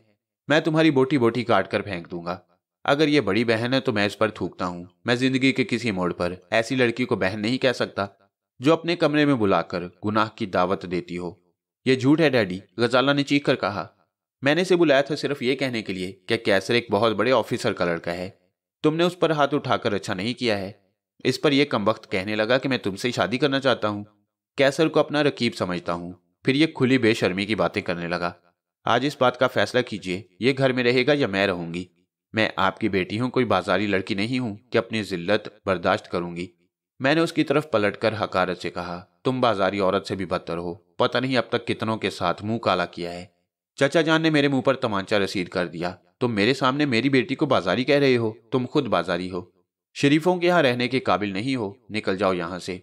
उन्होंने दूसरी बार तमाचा मारना चाहा। मैंने उनका हाथ पकड़ लिया, फिर उस हाथ को परे झटक कर कहा, बस अब मुझ पर हाथ न उठाना। आज से मैं तमाम रिश्ते तोड़ रहा हूं। तुम लोग बचपन से मुझे बेवकूफ बनाते आए हो। जवानी में तुम्हारी बेटी मुझे बेवकूफ बनाकर अपने इशारों पर नचाना चाहती है। मैं तुम लोगों को अच्छी तरह समझ गया हूं। अब यहां मेरा गुजारा नहीं होगा, मैं जा रहा हूं। मगर याद रखना, एक दिन इस कोठी का मालिक बनकर आऊंगा और तुम सबको धक्के देकर यहां से निकालूंगा। ये कहकर मैं कमरे से जाने लगा। दरवाजे पर एक तरफ गजाला अपनी माँ से लिपटी हुई खड़ी थी, दूसरी तरफ शाहीना अपने भाई जहीर के पीछे खड़ी अपनी कटोरा जैसी आंखें फैलाकर मुझे घूर रही थी। मैं उसके सामने आकर ठहर गया। चचा और चची दोनों ही चीख चीख कर मुझे चैलेंज कर रहे थे कि मैं उनका कुछ नहीं बिगाड़ सकूंगा। जमीन और जायदाद के लिए मेरे दावे झूठे हैं। अदालत मेरे हक में फैसला नहीं सुनाएगी। वो बुड़बुड़ा रहे थे, लेकिन मैंने शाहीना के सामने उन्हें नजरअंदाज कर दिया। शाहीना, यहाँ जो कुछ हो रहा है तुम्हें उसके मुतालिक सोचना और समझना नहीं चाहिए। मैं नहीं चाहता कि ऐसी इखलाक से गिरी हुई बातें मेरी बहन के कानों तक पहुंचें। तुम जाओ यहाँ से। वो मेरा हाथ थामकर इल्तिजा आमेज लहजे में बोली, आप यहाँ से नहीं जाएंगे ना? जरा देर के लिए मेरा फैसला कमजोर पड़ गया। मैं इस मासूम को इस गंदे माहौल में छोड़कर कैसे जाऊं? लेकिन यहाँ रहकर मैं उसके लिए क्या कर सकता था? एक भाई का फर्ज पूरा करने के लिए लाजमी था कि मैं वहां से चला जाऊं और अपनी तमाम दौलत और जायदाद हासिल करने के लिए जिद्दोजहद शुरू कर दूं। मैंने दिल पर जबर करते हुए कहा, मैं जाऊंगा, अपनी और तुम्हारी भलाई के लिए जाऊंगा।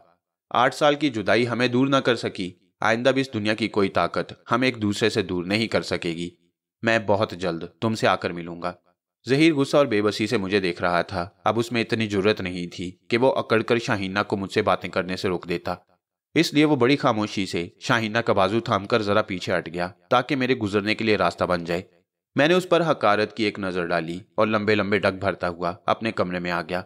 वहां आकर मैं अपने कपड़े, किताबें और दूसरा सामान बांधने लगा। कोई ये देखने नहीं आया कि मैं इस घर से क्या ले जा रहा हूं। मैंने अपने लिए जो भी चीज जरूरी समझी उसे उठाकर रख लिया। फिर 1 घंटा के बाद अपना बोरिया बिस्तर समेटकर मैंने उस घर को हमेशा के लिए छोड़ दिया। मैं अपनी फूफी के यहाँ चला आया। फूफी शादरा में रहती थी। फूफा का इंतकाल हो चुका था। वो एक स्कूल में बच्चों को पढ़ाया करती थी। उनकी लड़की जरीना तकरीबन मेरी हम उम्र थी। 3 वक्त की रोटियों के लिए वो भी मोहल्ले वालों के कपड़े सीती थी। दोनों माँ बेटी मेहनत मजदूरी करके इज्जत आबरू से जिंदगी गुजार रही थी। मुझे देखकर फूफी मेरी बलाई लेने लगी। मैंने कोठी छोड़ने की तफसील सुनाई तो वो चचा जान को कोसने और गालियां देने लगी। वो 2 कमरों के एक कच्चे मकान में रहती थी। उन्होंने एक कमरा मेरे रहने के लिए मखसूस कर दिया। मैं ये सोचकर आया था कि अब कहीं मुलाजमत करूंगा और उन पर बोझ नहीं बनूंगा। मैंने उसी वक्त उनसे कह दिया कि मैं उनका बेटा बनकर इस घर के अखराजात पूरे करूंगा। ये सुनकर वो नाराज हो गईं। उन्होंने जरा समझा कर और जरा डांट डपट कर अपना फैसला सुना दिया कि मुझे अपनी तालीम जारी रखनी होगी। हम रात गए तक बातें करते रहे। फिर मैं अपने कमरे में सोने चला आया। बिस्तर पर लेटने के बाद मुझे नींद नहीं आई। बहुत सी सोचें दिमाग में लपक रही थीं।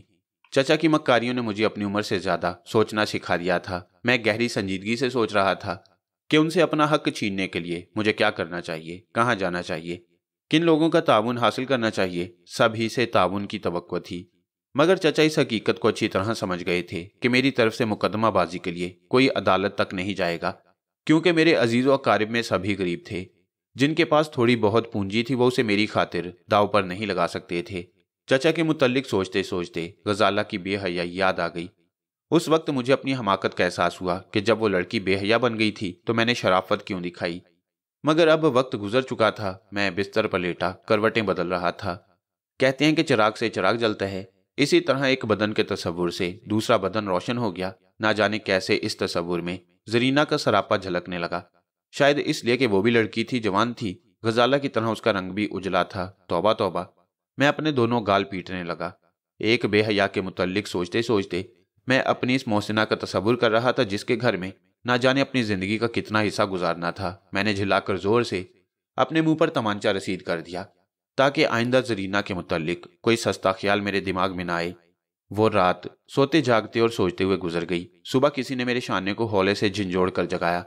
आंख खुली तो निगाहों के सामने जरीना थी। मुझे यूं लगा जैसे मैं अब तक उसके मुतल्लिक सोच रहा हूं। मैंने जल्दी से आंखें बंद कर ली। उसकी मुतरन्नम आवाज कानों में रस घोलने लगी। उठ जाइए, 10 बज रहे हैं। अम्मी स्कूल चली गई हैं। जाते वक्त उन्होंने कहा था कि मैं आपको ना जगाऊं, मगर ऐसा भी क्या सोना है। बाहर जाकर देखिए धूप कितनी निकल आई है। क्या बड़ी कोठियों वाले इसी तरह दिन चढ़े तक सोते हैं। आह, अब मैं कोठी वाला कहाँ रहा। मैं तो इसी मकसद के लिए वहां से आया था कि वो कोठी और तमाम जायदाद हासिल करूंगा। अगर इसी तरह सोता रहा तो शायद कभी अपने मकसद में कामयाबी नहीं होगी। मैंने उस वक्त दिल ही दिल में अहद किया कि आज से नींद के नशे और आराम तलबी से गुरेज करूंगा। आज से मेरे लिए आराम हराम है। ये अहद करके मैंने आंखें खोल दी। वो निगाहों के सामने मुस्कुरा रही थी। जैसे सुबह मुस्कुराती है वैसे ही उसके चेहरे पर ताजगी थी। भूरी आंखें, खड़ी नाक, रस भरे होंठ, बैजवी चेहरा। चेहरे से नीचे नजरें गईं तो मैंने फौरन ही आंखें झुका ली। मेरा दिल तेजी से धड़कने लगा। उफ, गजाला ने मुझसे कितनी जबरदस्त दुश्मनी की थी। अब भी मेरी हथेली के साए में रेशमी धड़कनें बज रही थीं। एक से मुतारिफ होकर दूसरी की तरफ ख्याल बहक रहा था। मैं जल्दी से उठकर नजरें चुराते हुए मुंह हाथ धोने लगा। मुझे याद नहीं है कि मैंने किस तरह नाश्ता किया, किस तरह जरीना का सामना करने से कतराता रहा। जब 1.5 घंटे बाद शाहकोट जाने वाली बस में आकर बैठा तो उस वक्त ये सोच रहा था कि मुझे फूफी के यहाँ नहीं रहना चाहिए। मैं बहुत जल्द कहीं मुलाजमत तलाश करूंगा। मुलाजमत ना मिली तो बच्चों को ट्यूशन पढ़ाऊंगा और किसी दूसरी जगह अपनी रिहाइश का इंतजाम करूंगा। इंसान सोचता कुछ है और होता कुछ है। मुझे जमीनों के चक्कर से ही इतनी फुर्सत नहीं मिली कि मैं अपने खाने पीने और रहने का अलग ठिकाना बनाता।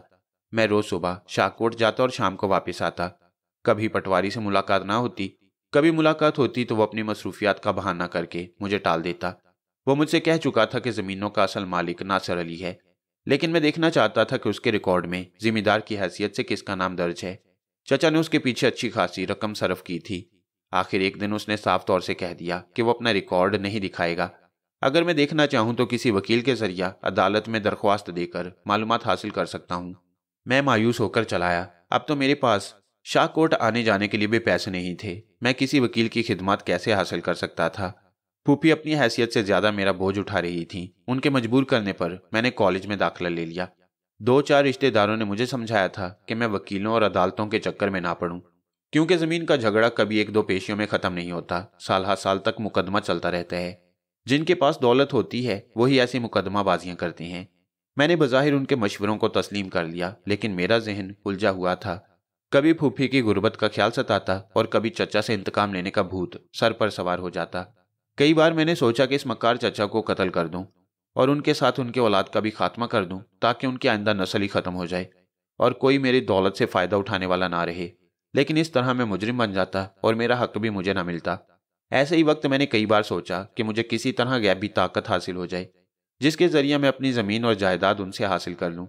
ये इंसान की फितरत है कि जब उसे कामयाबी का सीधा और सही रास्ता नहीं मिलता तो वो गलत रास्ता इख्तियार करता है।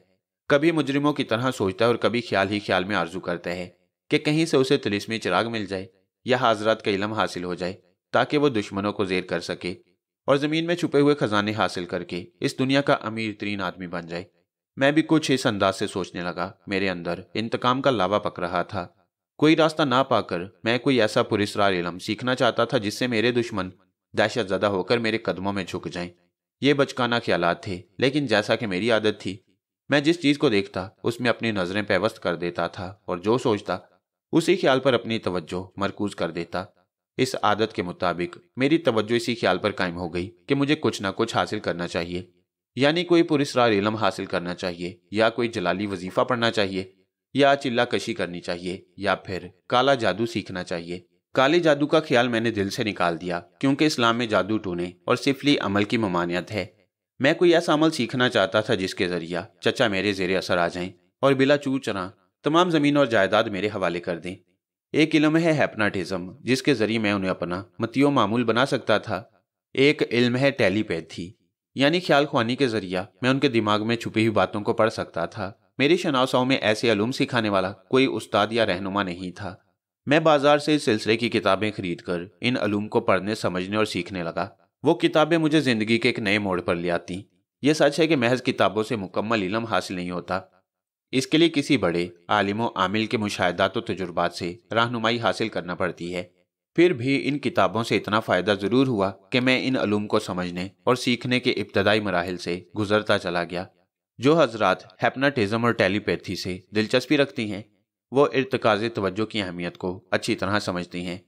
इर्तिकाज़ तवज्जो के बगैर इस मैदान में एक कदम भी आगे नहीं बढ़ाया जा सकता, और मैं तो बचपन ही से तवज्जो और ख्याल की कुव्वत को किसी एक मुकाम पर मरकूज कर देने का आदी था। लिहाजा शमा बीनी की मशकों के दौरान मुझे कोई दुश्वारी पेश नहीं आई। रात को जब सन्नाटा छा जाता और किसी की मुदाखलत का खदशा ना होता, उस वक्त मैं अपने कमरे में मोमी शमा रोशन करता और शुमाल की तरफ रुख करके बैठ जाता और शमा की लौ को देखता रहता। शमा बीनी के दौरान मेरी तवज्जो सिर्फ इस ख्याल पर कायम रहती कि मेरी आंखों में मकनातीसी कुव्वत पैदा हो रही है। मैं जिसे चाहूं अपनी निगाहों के शकंजा में जकड़ सकता हूं।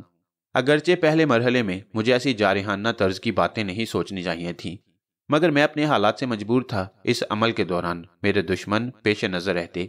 फिर रफ्ता रफ्ता मैंने अपने जोश और जज्बों पर काबू पा लिया और निहायत सुकून और संजीदगी से शमा का मुशाहिदा करने लगा। अब मैं जलती हुई लौ पर नजरें जमाए दिल ही दिल में कहता था, उस रोशन लौ में जो भी चमक है वो मेरी आंखों में उतर रही है। उसमें जो गर्मी और हरारत है वो हरारत मेरी निगाहों में पैदा हो रही है। कई माह तक बिला नागा ये मश्क जारी रही। इब्तदा में कदरे मायूसी हुई, क्योंकि चंद माह के अरसा में ही मैं खुद को हैप्नाटिज्म का माहिर समझने लगा था। खुद को माहिर व आमिल समझकर वक्तन फवक्तन दूसरों को घूरती हुई नजरों से देखता और उन्हें अपने ज़ेर असर लाने की नाकाम कोशिशें करता। कई बार नाकाम होने के बाद मुझे अकल आ गई कि अगर ये इल्म सीखना इतना ही आसान होता तो आज हज़ारों लाखों की तादाद में हैप्नाटिज्म के माहिर नजर आते। इस अमल के हसूल के लिए सब्र व तहम्मुल, खुद एतमादी और कड़ी मशकों की ज़रूरत है। लिहाजा मैं फिर एक बार संभल गया और दूसरों के सामने अपनी मकनातीसी आंखों की नुमाइश करने के बजाय सिर्फ अपनी ज़ात में डूबकर शमा बीनी की मश्क करने लगा।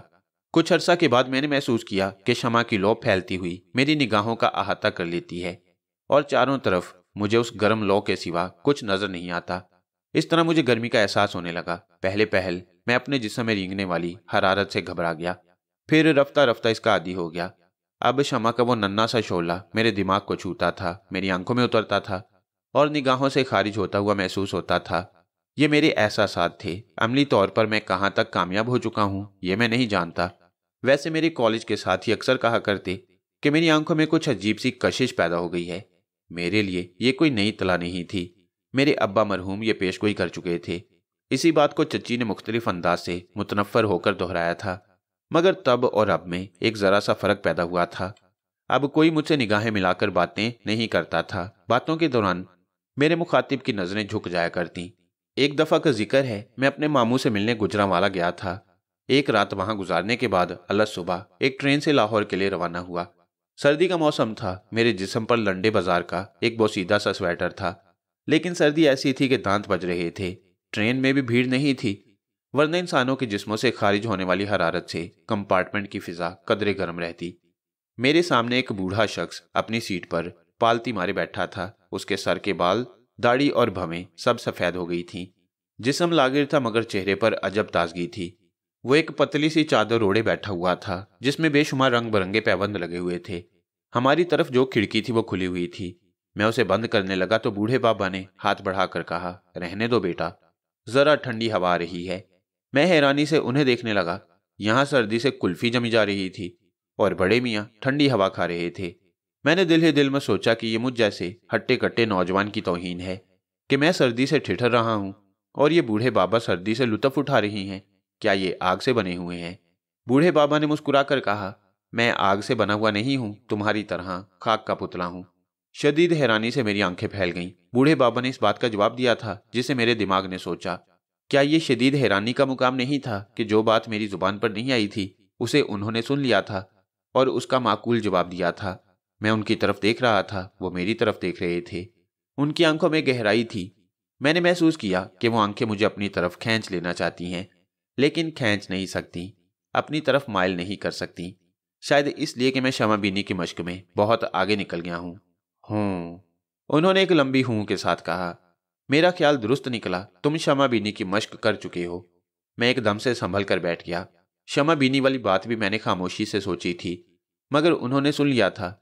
मैंने जल्दी से उनके घुटनों पर हाथ रखकर पूछा, आप कौन हैं? जो बातें मैं सोचता हूं उन्हें आप सुन लेते हैं। इसे तो टेलीपैथी कहते हैं। आप यकीनन दूसरों के ख्यालात पढ़ लेते हैं। मैंने किताबों में पढ़ा है कि ख्याल ख्वानी एक ऐसा इल्म है कि जिसे मुकम्मल तौर पर सीख लेने के बाद इसका आमिल दूसरों के दिमाग तक पहुंच जाता है और जो कुछ वो सोचते रहते हैं उसे वो सुनता रहता है। उन्होंने मेरे हाथ को थपकते हुए कहा, तुम्हारी मालूमात दुरुस्त हैं बाबा जी। मैंने गिड़गिड़ाकर कहा, मैं ऐसे इल्म के लिए भटक रहा हूं, खुदा के लिए मेरी मदद कीजिए। मुझे अपने इल्म के खजाने से एक चुटकी भीख दे दीजिए। मैं आपका एहसान जिंदगी भर नहीं भूलूंगा। उन्होंने मुस्कुराकर कहा, जो इल्म तुम्हें हासिल हो रहा है तुम अभी उसको अपने काम में लाना नहीं जानते। ख्याल ख्वानी का इल्म तो दूर की चीज है। देखो तुम सर्दी से ठिठर रहे हो, क्या इस सर्दी से महफूज रहने की कोई तदबीर नहीं कर सकते? क्या तदबीर करूं, कैसे तदबीर करूं? मैंने पूछा। उन्होंने कहा, जरा सीधे होकर बैठ जाओ, मैं तुम्हें बताता हूं। मैं उनकी हदायत के मुताबिक अपनी जगह सीधा होकर बैठ गया और उन्हें सवालिया नजरों से देखने लगा। उन्होंने कहा, मरी की बर्फबारी यहाँ के मौसम पर असरअंदाज हो रही है। सर्दी वाकई नाकाबिले बर्दाश्त है और इस हालत में मैंने खिड़की खुली रखी है। तुम जरा अपनी दोनों हथेलियां फैलाकर उन्हें तवज्जो से देखो। मैं अपनी निगाहों के सामने दोनों हथेलियां फैलाकर उन्हें गहरे नहमाक से देखने लगा।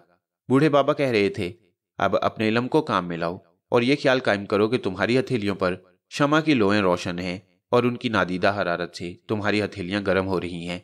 मैंने उनकी हदायत पर अमल किया। अपने दिमाग से तमाम मुंतशिर ख्यालात को झटक कर सिर्फ एक शमा की लौ को अपनी हथेलियों पर रोशन करने लगा। मैं दिल ही दिल में कह रहा था, मेरी हथेलियां गर्म हो रही हैं। मेरी निगाहों की हरारत सर्द लहरों को पिघला रही है।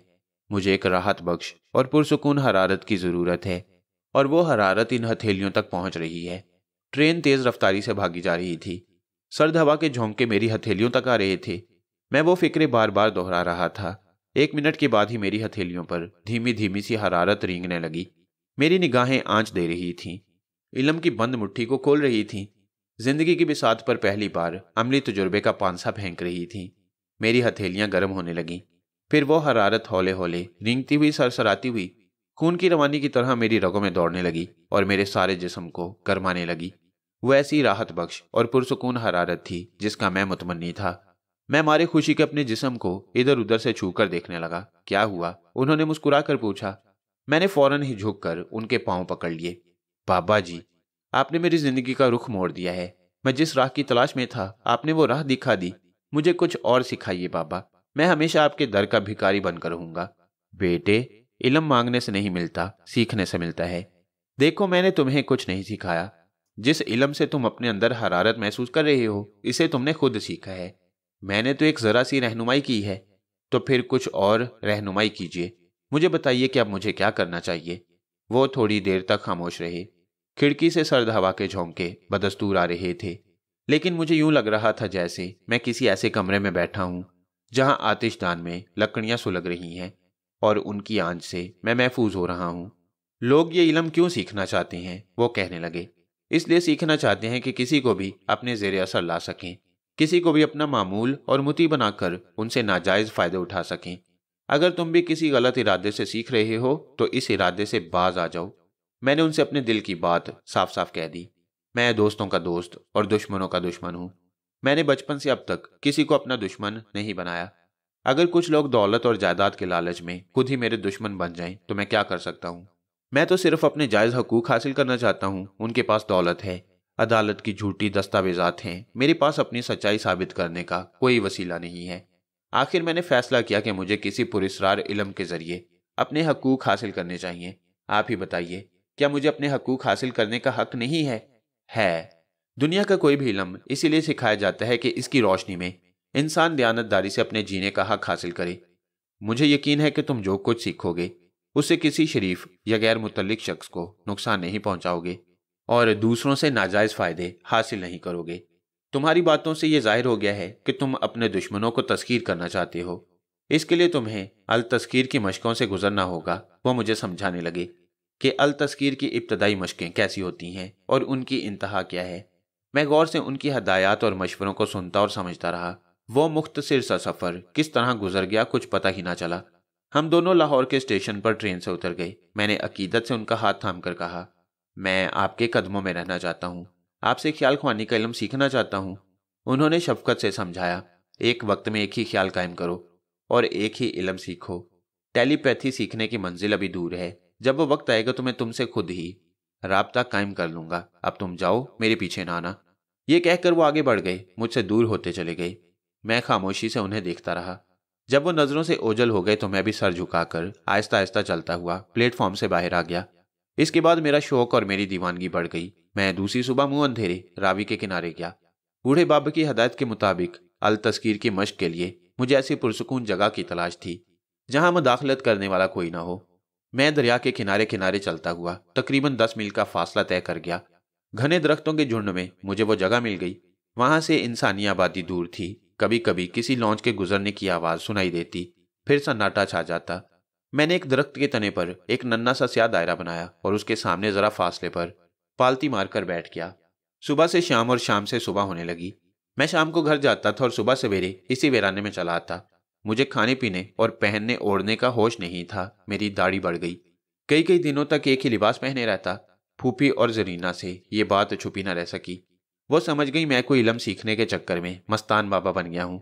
फूफी ने कई बार डांट डपट कर मुझे अपने इरादों से बाज रखने की कोशिश की, लेकिन मेरे इरादे कमजोर नहीं थे। मशकों के दौरान कई बार मुझसे गलतियां हुई। कई बार एक अनजाना सा खौफ तारी हुआ। कभी वक्ती तौर पर मेरा जहनी तवाजुन डगमगा गया, कभी तेज बुखार में मुब्तला हो गया। उन दिनों अजीब दीवानगी का आलम था। जहां जरा तबीयत संभलती मैं फिर मश्क शुरू कर देता। मुस्तकिल मिजाजी और कुव्वत इरादी के बगैर मैं अपनी मंजिल तक नहीं पहुंच सकता था। दरख्त के तने पर बनाए हुए स्याह दायरे को मैं बतदरीज बढ़ाता जा रहा था। पहले वो दायरा चने के एक दाने के बराबर था। जब वो मुतवातिर मेरी निगाहों की जद में रहते रहते ओझल होने लगा तो मैंने पैसे के बराबर स्याह दायरा बनाया। फिर रफ्ता रफ्ता वो स्याह दायरा चांद के बराबर हो गया। ये 1-2 दिन की बात नहीं थी। इन मशकों से गुजरते हुए पूरे 3 बरस बीत गए थे। उस वक्त तक मेरी आंखों में ऐसी कुव्वत पैदा हो गई थी कि वो चांद के बराबर जो दायरा था वो भी निगाहों से ओझल हो जाता। मैं जहां नजर उठाकर देखता वहां बेशुमार रोशन दायरे जगमगाने लगते। मुझे स्याह दायरे की तारीकी में रोशनी का सुराग मिल रहा था, या यूं कहना चाहिए कि मुझे इंसानी दिमाग के तारीक तय खानों में उतरने का रास्ता नजर आने लगा था। इसके बाद मैंने अपनी हालत संभाल ली। मैं शेव करने लगा और साफ सुथरे कपड़े पहनने लगा। 3 साल के बाद मैं दीवानगी से फरजानगी की तरफ आया तो मेरी शख्सियत में भी निखार आ गया। मेरे चेहरे पर एक नई ताजगी थी। मेरी आंखों में ऐसी मकनातीसी कुव्वत पैदा हो गई थी कि उसका असर सबसे पहले जरीना पर हुआ, क्योंकि वही मेरे ज्यादा करीब थी। एक ही घर में रहते हुए हर वक्त हमारा सामना होता रहता, बल्कि वो खुद ब खुद इस तरह खिंची चली आती थी जैसे लोहा मकनातीस की तरफ खिंचा चलाता है। कई एक बार ऐसा हुआ कि हमारी नजरें टकराईं तो वह मेरी तरफ देखती ही रह गई। बज़ाहिर तो वो बहुत ही शर्मीली थी, लेकिन सहरज़दा हो जाती। एक बार मैंने उस पर नजरें जमाते हुए कहा, नजरें झुका लो। उसकी नजरें फौरन ही झुक गईं। दूसरी बार मैंने कहा, बैठ जाओ। वो चारपाई पर बैठ गई। मेरी तरफ देखो। वो फिर मेरी जानिब देखने लगी। मेरे हर हुक्म की तामील हो रही थी। मैंने सोचा ये तो कोई सबूत नहीं है कि वो मेरी निगाहों से सहरज़दा हो रही है। वो मुझसे मुतासिर थी या मुझसे मरूब थी, इसलिए मेरे हुक्म पर अमल कर रही थी। उस वक्त मेरे दिमाग में बात आई कि क्यों ना मैं इस पर तनवीमी अमल करूं और इसे अपनी मामूला बनाकर अपने इल्म को अमली तौर पर आजमाऊं। दूसरी सुबह जब फूफी स्कूल चली गई तो मैंने दरवाजे को अंदर से बंद कर दिया। जरीना मेरी इस हरकत को चोर नजरों से देख रही थी। मैंने उसे अपने कमरे में चलने के लिए कहा तो वो शर्माने लगी। वो मेरे पीछे शर्माती ले जाती हुई मेरे कमरे में आ गई। मैंने धीमे लहजे में कहा, बिस्तर पर लेट जाओ। उसने हया से बल खाकर दूसरी तरफ मुंह फेर लिया। वो कुछ सोच रही थी, मैं कुछ और सोच रहा था। मैंने कदरे तहक्कुमाना लहजे में कहा, जो कहता हूं वो करो, बिस्तर पर लेट जाओ। हैप्नोटिज्म के लिए आवाज़ बड़ी अहम होती है। मेरी आवाज़ में गूंज और गरज भी थी और शायद की सी शरीनी और मुलायमत भी। वो चुपचाप सुकड़ कर मेरे बिस्तर पर लेट गई। चित लेट कर अपने हाथ पांव सीधे कर लो और मेरी तरफ देखती रहो। उसने नजरें उठाकर मेरी जानिब देखा तो फिर देखती रह गई। आहिस्ता आहिस्ता उसने हाथ पांव सीधे कर लिए और चित लेट गई। मेरी निगाहें उसकी निगाहों में उतरने लगीं। मैं उसकी आंखों के रास्ते उसके दिमाग तक पहुंचने लगा। मैं मुकम्मल एतमाद से सोच रहा था कि जिस तरह स्याह दायरे से नूर का चश्मा उबलता है, उसी तरह जरीना के दिमाग के स्याह खाने से रोशनी फूट रही है।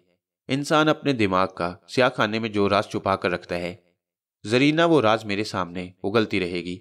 मैंने भारी भरकम लहजे में ठहर ठहर कर कहना शुरू किया, तुम निहायत आराम और सुकून से लेटी रहो।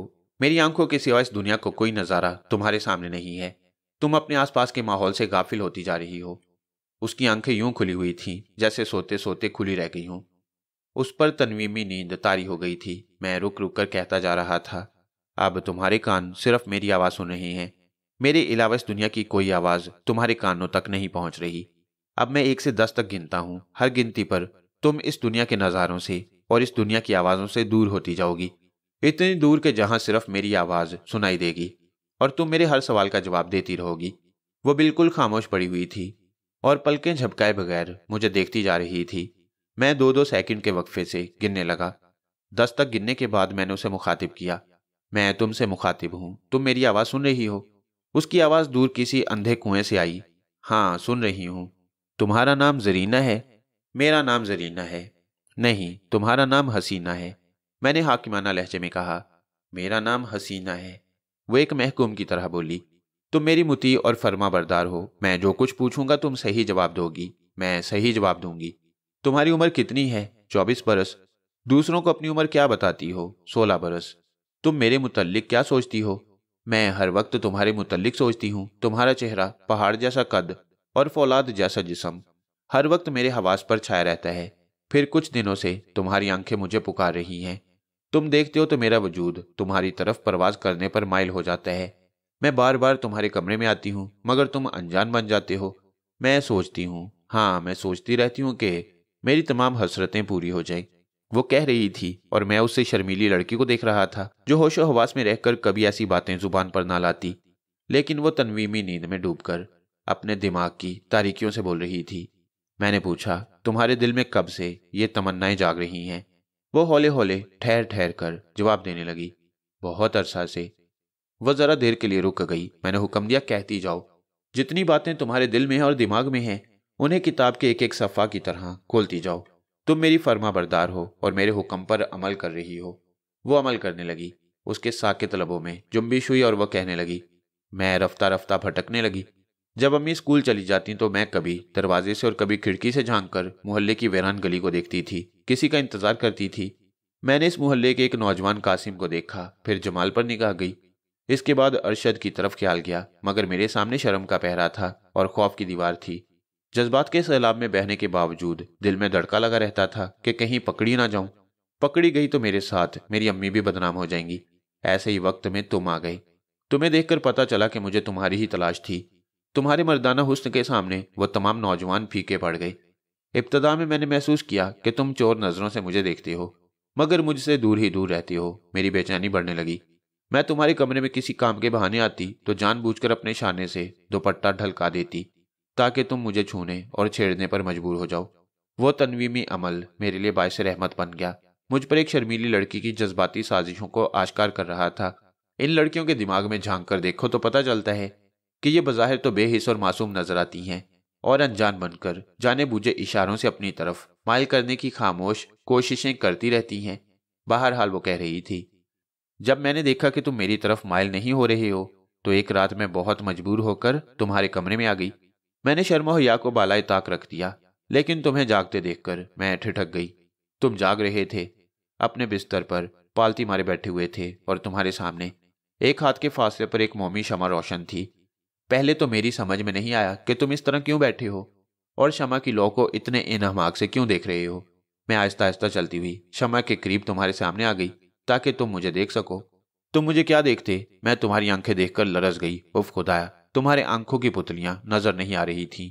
उनकी जगह दो लोहें सुलग रही थीं और उनकी गर्मी मुझ तक पहुंच रही थी। मैं घबराकर पीछे हट गई। मुझ में इतना हौसला नहीं था कि मैं दोबारा तुम्हारी तरफ देखती। मैं सर झुकाए उल्टे कदमों दरवाजे तक आ गई। उस वक्त तक ये समझ गई थी कि तुम कोई अमल कर रहे हो। ऐसी सूरत में अगर मैं मुदाखलत करूंगी तो इसका नतीजा बेहद खौफनाक होगा। मैं अपने बिस्तर पर आकर गिर पड़ी। मेरा दिल घबरा रहा था। तुम इतने पुरस्कार और दहशत अंगेज बन गए थे कि मैं तुम्हारे ही मुतल्लिक सहमी सहमी सी सोचती रहती और अपने जज्बात को वक्ती तौर पर भूल गई। फिर जैसे जैसे दिन गुजरते गए तुम्हारी दीवानगी जाहिर होती गई। तुम्हें खाने की फिक्र थी, ना पहनने का शौक था। मोहल्ले वाले तुम्हें मस्तान बाबा कहने लगे थे। मैं तुम्हारी तरफ से मायूस हो गई। जिसे अपना होश ना हो वो भला मुझसे क्या दिलचस्पी लेगा, ये सोचकर मेरी निगाहें फिर दरवाजे और खिड़की से बाहर झांकने लगी। कुछ ही दिनों में जमाल से इशारेबाजी होने लगी। उसने एक खत लिखा कि मैं किसी बहाने उससे आकर मिलूं, उसे अपने घर में आने का मौका दूं, लेकिन दोनों ही बातें नाकाबिले अमल थीं। रात को अम्मी गहरी नींद सोती हैं, लेकिन तुम्हारे कमरे की बत्ती जलती रहती है। मैं जमाल से मिलने बाहर जाना चाहती हूँ तो यूं लगता है जैसे शमा की दो लोएं मुझे घूर रही हैं। तुम सामने नहीं होते फिर भी तुम्हारी निगाहें चुभती रहती हैं। मैं घंटों तुम्हारी आंखों के मुतल्लिक सोचती रहती हूँ। तुम गुस्से या परेशानी से देखते हो तो तुम्हारी नजरें बर्शी की तरह सीने में उतर जाती हैं, और जब नरमी से देखती हो तो मैं एक अजीब सी मीठी सी कशिश महसूस करती हूँ। बेख्तियार तुम्हारी तरफ खिंची चली आती हूँ। वैसे अब तो तुम संभल गए हो। अब वो मस्तान बाबा वाली बात नहीं है। मैं फिर तुम्हारे मुतल्लिक संजीदगी से सोच रही हूँ। अब मैं ज्यादा इंतजार नहीं कर सकती। मैं तुम्हें मजबूर करूंगी कि तुम मुझे अपनी शरीके हयात बना लो। मैं उसे गहरी नजरों से देखने लगा। वो ऐसी दोशीज़ा थी कि मजबूर न करे तब भी मैं उसे अपना सकता था, लेकिन मेरे अज़ाइम बुलंद थे। मैं शादी ब्याह के चक्रों में फंसकर एक औरत और एक घर तक महदूद नहीं होना चाहता था। फिर यह कि मुझे जरीना की कमजोरियां मालूम हो गई थी। कभी वो मेरी तरफ माइल होती थी, कभी दूसरे नौजवानों की तरफ। तू ना सही और सही वाली बात थी। मैंने उसे पूछा, तुम मुझे किस तरह मजबूर करोगी कि मैं तुम्हें शरीके हयात बना लूं? तुम पर मेरे और मेरी अम्मी के एहसानात हैं। तुम हमारे यहाँ रहते हो, हमारे यहाँ खाते हो। हम अपनी ज़रूरतें मारकर तुम्हारी ज़रूरतें पूरी करते हैं। इन एहसानात के बदले तुम मुझसे शादी करोगे। बेशक मुझ पर तुम लोगों के एहसानात हैं, मैं इनका बदला चुकाऊंगा। मुझे अपने मकसद में कामयाब हो जाने दो, फिर मुझे जो दौलत मिलेगी उसका एक हिस्सा तुम्हें दे दूंगा। तुम्हारे दिन फिर जाएंगे, तुम ऐशो आराम से जिंदगी गुजारोगी। क्या फिर भी तुम मुझे हासिल करना चाहोगी? हाँ, मैं तुम्हें हासिल करना चाहती हूँ। मैं हैरानी से उसे तकने लगा। वो हसीन थी, जवान थी। उसके जिस्म के नशेबो फराज निगाहों को ललचाते थे। वो काबिल मोहब्बत थी। मैं बदनाम नहीं होना चाहता और ना ही तुम्हें बदनाम करना चाहता हूँ। तुम्हारे एहसानात का बदला चुकाने के बाद मैं तुमसे जवाब तलब करूंगा। अभी तुम मेरा हुक्म मानो, मैं जो कहता हूँ उस पर अमल करो। बोलो, तुम्हारे दिल में अब मेरी ख्वाहिश पैदा नहीं होगी। वो मेरे हुक्म के मुताबिक कहने लगी, मेरे दिल में तुम्हारी ख्वाहिश पैदा नहीं होगी। तुम एक शरीफ जादी की तरह अपने जज्बात को काबू में रखोगी। मैं एक शरीफ जादी की तरह अपने जज्बात को काबू में रखूंगी। मैं बार बार उसे तलकीन करता रहा। वो बार बार मेरे फिक्रों को दोहराती रही। फिर मैंने कहा, अब मैं तनवीमी अमल खत्म कर रहा हूं, तुम आराम से सो जाओ। 1 घंटे के बाद बेदार हो जाना। बेदार होने के बाद भी तुम मेरी हदायत पर अमल करती रहोगी। चलो अब सो जाओ। वो अमल खत्म करने के बाद मैं थोड़ी देर तक खड़ा उसे देखता रहा। फिर अपनी मेज के पास आकर कुर्सी पर बैठ गया और सोचने लगा कि मुझे जल्द अज जल्द आमदनी का कोई जरिया पैदा करके इस घर से निकल जाना चाहिए। गजाला ने भी मुझ पर झूठा इल्जाम लगाया था। जरीना भी इस इल्जाम से फायदा उठाना चाहती थी। मैंने फैसला कर लिया कि इन दोनों लड़कियों को कभी मुआफ नहीं करूंगा। वक्त आने पर इनकी चालाकियों का हिसाब करूंगा। अभी मेरे हालात साजगार नहीं थे। मैं कोई ऐसा कदम उठाना नहीं चाहता था जो मुझे तबाही के रास्ते पर ले जाता। 1 घंटे के बाद वो बेदार हो गई। आंख खुलते ही वो हैरानी से इधर उधर देख रही थी। मुझे देखते ही उठकर बैठ गई। उस वक्त वो ऐसी भोली और मासूम नजर आ रही थी जैसे मकरो फरेब के नाम से वाकिफ ना हो। वो नहीं जानती थी कि तनवीमी नींद के दौरान उसने अपने दिल के तमाम राज उगल दिए हैं। लिहाजा अपनी आदत के मुताबिक उस वक्त भी मासूमियत का इजहार कर रही थी। मैंने कहा, जरीना, मैंने तुम्हें लेटने के लिए कहा था, तुम बिस्तर पर लेटते ही सो गईं। उसकी आंखों से पता चल रहा था कि वो सोच रही और कुछ सहमी हुई है। इतना तो वो जानती थी कि मैं कुछ अमल वगैरह सीखता रहा हूँ। शायद ये सोच रही थी कि मैंने उस पर कोई अमल तो नहीं किया। वो लाख सोचे, मगर ये नहीं जान सकती थी कि मैं तनवीमी अमल के जरिए उसके सोचने के अंदाज को और उसके तमाम मंसूबों को समझ चुका हूँ। वो खामोशी से उठकर वहां से चली गई। यह हकीकत वाज़ेह हो गई थी कि इंसान का असली चेहरा देखने और उसके झूठ सच को समझने के लिए उसके दिमाग में छुपी हुई बातों तक पहुंचना जरूरी है। इल्मे तनवीम के अमली तजुर्बा से मैं इस काबिल हो गया था, किसी को भी हैप्नोटाइज करके उसके दिमाग के चोर गोशों तक पहुंच सकता था। लेकिन नहीं, मैंने गलत कहा। हर शख्स को हैप्नोटाइज नहीं किया जा सकता। कुछ लोग ऐसे होते हैं जो बहुत ज्यादा मुस्तकिल मिजाज होती हैं। उनमें इतनी खुद एतमादी होती है कि वो किसी के मामूल नहीं बनते और ना ही खुद पर तनवीमी नींद तारी करने का मौका देते हैं। अलबत्ता टेलीपैथी यानी ख्याल ख्वानी के जरिया हर शख्स के छुपे हुए ख्यालात तक पहुंचा जा सकता है। जैसे बूढ़े बाबा ने मेरे दिमाग में झांककर मेरे छुपे हुए ख्यालात को पढ़ लिया था। ऐसे वक्त में बड़ी शिद्दत से बाबा जी की कमी महसूस कर रहा था। उस इत्तफाकिया मुलाकात के बाद फिर कभी मैंने उनकी सूरत नहीं देखी। वैसे मैं इब्तदाई मालूमात के सहारे ख्याल ख्वानी का इल्म सीख सकता था। तनवीमी अमल भी मैंने अपनी ही खुद एतमादी के सहारे सीखा था। लेकिन इस अमल को बुरुएकार लाने के लिए बाबा जी की रहनुमाई हासिल हो गई थी। बहरहाल मैंने अल्लाह का नाम लेकर अपने तौर पर कश्फे समई की मशकें शुरू कर दी। मैं रोजाना सुबह घर से 10 मील दूर चला जाता और उन्हीं दरख्तों के झुंड में पहुंचकर मुराकबा करता था। पहले निगाहों की कुव्वत से देखने, औरों के दिमाग में उतरने और उन्हें अपना मुतियो मामूल बनाने की मशकें थीं। अब कुव्वत समात से औरों के दिमाग के ख्यालात को सुनने की मशक जारी रही, लेकिन सुनने का अमल कानों से नहीं दिमाग से था। मैं अपने कानों में रुई ठूंस लिया करता ताकि किसी चिड़िया के चहचहाने या पत्ते के खड़कने की आवाज भी कानों तक ना पहुंचे। फिर आंखें बंद करके अपनी तमाम तवज्जो इस ख्याल पर कायम कर देता कि मैं इस कायनात में सदियों से बिखरी हुई आवाज़ों को सुन रहा हूँ। ये एक दो दिन का अमल नहीं था, महीनों और बरसों की काविशें दरकार थीं। इसे मेरी दीवानगी कहिए या मुस्तकिल मिजाजी, मैं धुन का पक्का हूँ। जिस काम का कसद करता हूँ उसे तकमील तक पहुँचाकर ही दम लेता हूँ। इस अमल के दौरान मैं आवाज़ों की एक नादीदा और पुरस्कार दुनिया में सफ़र करता रहा। कभी अनजानी और कभी जानी पहचानी आवाज़ें, कभी अजीबोगरीब सहर अंगेज आवाज़ें मेरे दिल को छूती रहीं और मैं राज हाय समात के पर्दे उठाता रहा। कुछ अरसा के बाद आवाज़ों की भीड़ छटने लगी, इंतशार खत्म होने लगा। मैं एक ही वक्त में एक ही आवाज़ सुनने की कोशिश करता और बाकी सदाओं को जहन से झटक देता। ऐसे ही वक्त जबकि मैं एक वक्त में एक ही आवाज़ तक पहुंचने लगा था, मुझे बूढ़े बाबा की आवाज़ सुनाई दी। पहले तो मैं उन्हें पहचान न सका क्योंकि वो मेरे ही दिमाग में बैठे मेरी ही सोच में बोल रहे थे। मैं तुम्हारा ख्याल हूँ।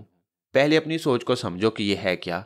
हर इंसान के दिमाग में दो सोचें होती हैं, मस्बत और मनफी, हाँ और ना। एक सोच तुम्हें किसी बात को कबूल करने पर माइल करती है, दूसरी सोच उस बात से इनकार करती है। ये अच्छा है, ये बुरा है, ये करो ये ना करो वाली कश्मकश हर इंसान के दिमाग में होती है और हम टेलीपैथी के जरिया किसी भी शख्स की इस कश्मकश को पढ़ते और समझते रहते हैं। मैं तुम्हारी सोच को पढ़ रहा हूँ। मैं वही बूढ़ा हूँ जिससे तुम एक बार ट्रेन में मिल चुके हो। मैंने तुमसे वादा किया था कि मैं तुमसे राब्ता कायम करूंगा, वो वादा पूरा कर रहा हूँ। उस वक्त मेरी खुशी का ठिकाना ना था। उस वक्त जबकि मैं उनकी शदीद ज़रूरत महसूस कर रहा था, वो खुद ही मेरी सोच में आकर समा गए थे। उस वक्त मैंने सोचा कि उनसे पूछूं वो कहाँ हैं, मैं उनसे कहाँ मुलाकात कर सकता हूँ। लेकिन मेरे पूछने से कबल ही उन्होंने मेरी सोच को पढ़ लिया। तुम जो कुछ पूछना चाहते हो उसके लिए जुबान हिलाने की जरूरत नहीं है, तुम सिर्फ सोचो, मैं उसे सुन लूंगा।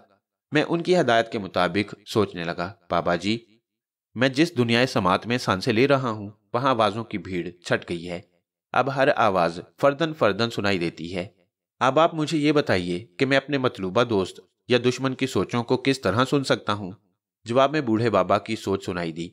तुम सिर्फ उसी के दिमाग तक पहुंच सकते हो जिसे तुमने अपनी जिंदगी में कभी देखा हो और उसके चेहरे को और उसकी आंखों को याद रखा हो, क्योंकि हर इंसान की आंखें उसके ख्यालात की चुगली खाती हैं और चेहरा उन ख्यालात का रद्द-ए-अमल पेश करता है। कितने ही लोग इस हकीकत को समझते हैं, लेकिन चेहरे और आंखों के जरिए किसी के ख्यालात तक पहुंचने के इल्म से लाइलम होती हैं। तुम इल्म की उस हद तक पहुंच गए हो जहां हर इंसान के जाने पहचाने चेहरे और उनकी आंखों के रास्ते से तुम उनकी सोच तक पहुंच सकती हो। मैं तुम्हें रास्ता दिखाता हूँ। सबसे पहले ये फैसला करो कि किसका चेहरा और आंखें ऐसी हैं जो तुम्हारी याददाश्त में महफूज हैं।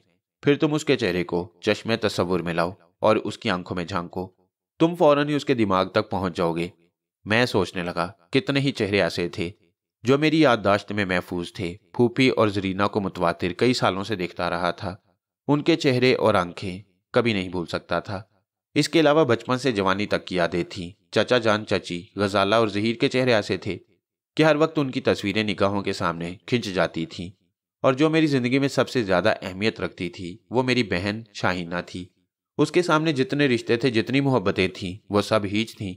मैंने फैसला कर लिया कि मैं अपनी बहन शाहीना से राब्ता कायम करूंगा। बाबा जी ने मेरी सोच को पढ़ लिया। फिर मेरे दिमाग में उनका मशवरा गूंजने लगा। ये अच्छी बात है कि तुम इस इल्म की आजमाइशी इब्तदा अपनी बहन से कर रही हो। तुमने बहन के रिश्ते को तमाम खुदगर्ज रिश्तों पर तरजीह दी है। मेरी दुआ है कि तुम्हारा इल्म हमेशा नेक मकासद के लिए इस्तेमाल होता रहे। अब मैं तुमसे राब्ता तोड़ रहा हूं। तुम अपनी शाहीना से राब्ता कायम करो। मैंने उनके मशवरे पर अमल करते हुए शाहीना का तस्वुर किया। पलक झपकते ही उसकी मासूम सूरत मेरी निगाहों के सामने आ गई। मैं उसकी रोशन आंखों में झांकने लगा। बाबा जी ने ठीक ही कहा था। मैं फौरन ही उसके दिमाग में उभरने वाली सोचों को अपनी अंदरूनी समाज से सुनने लगा।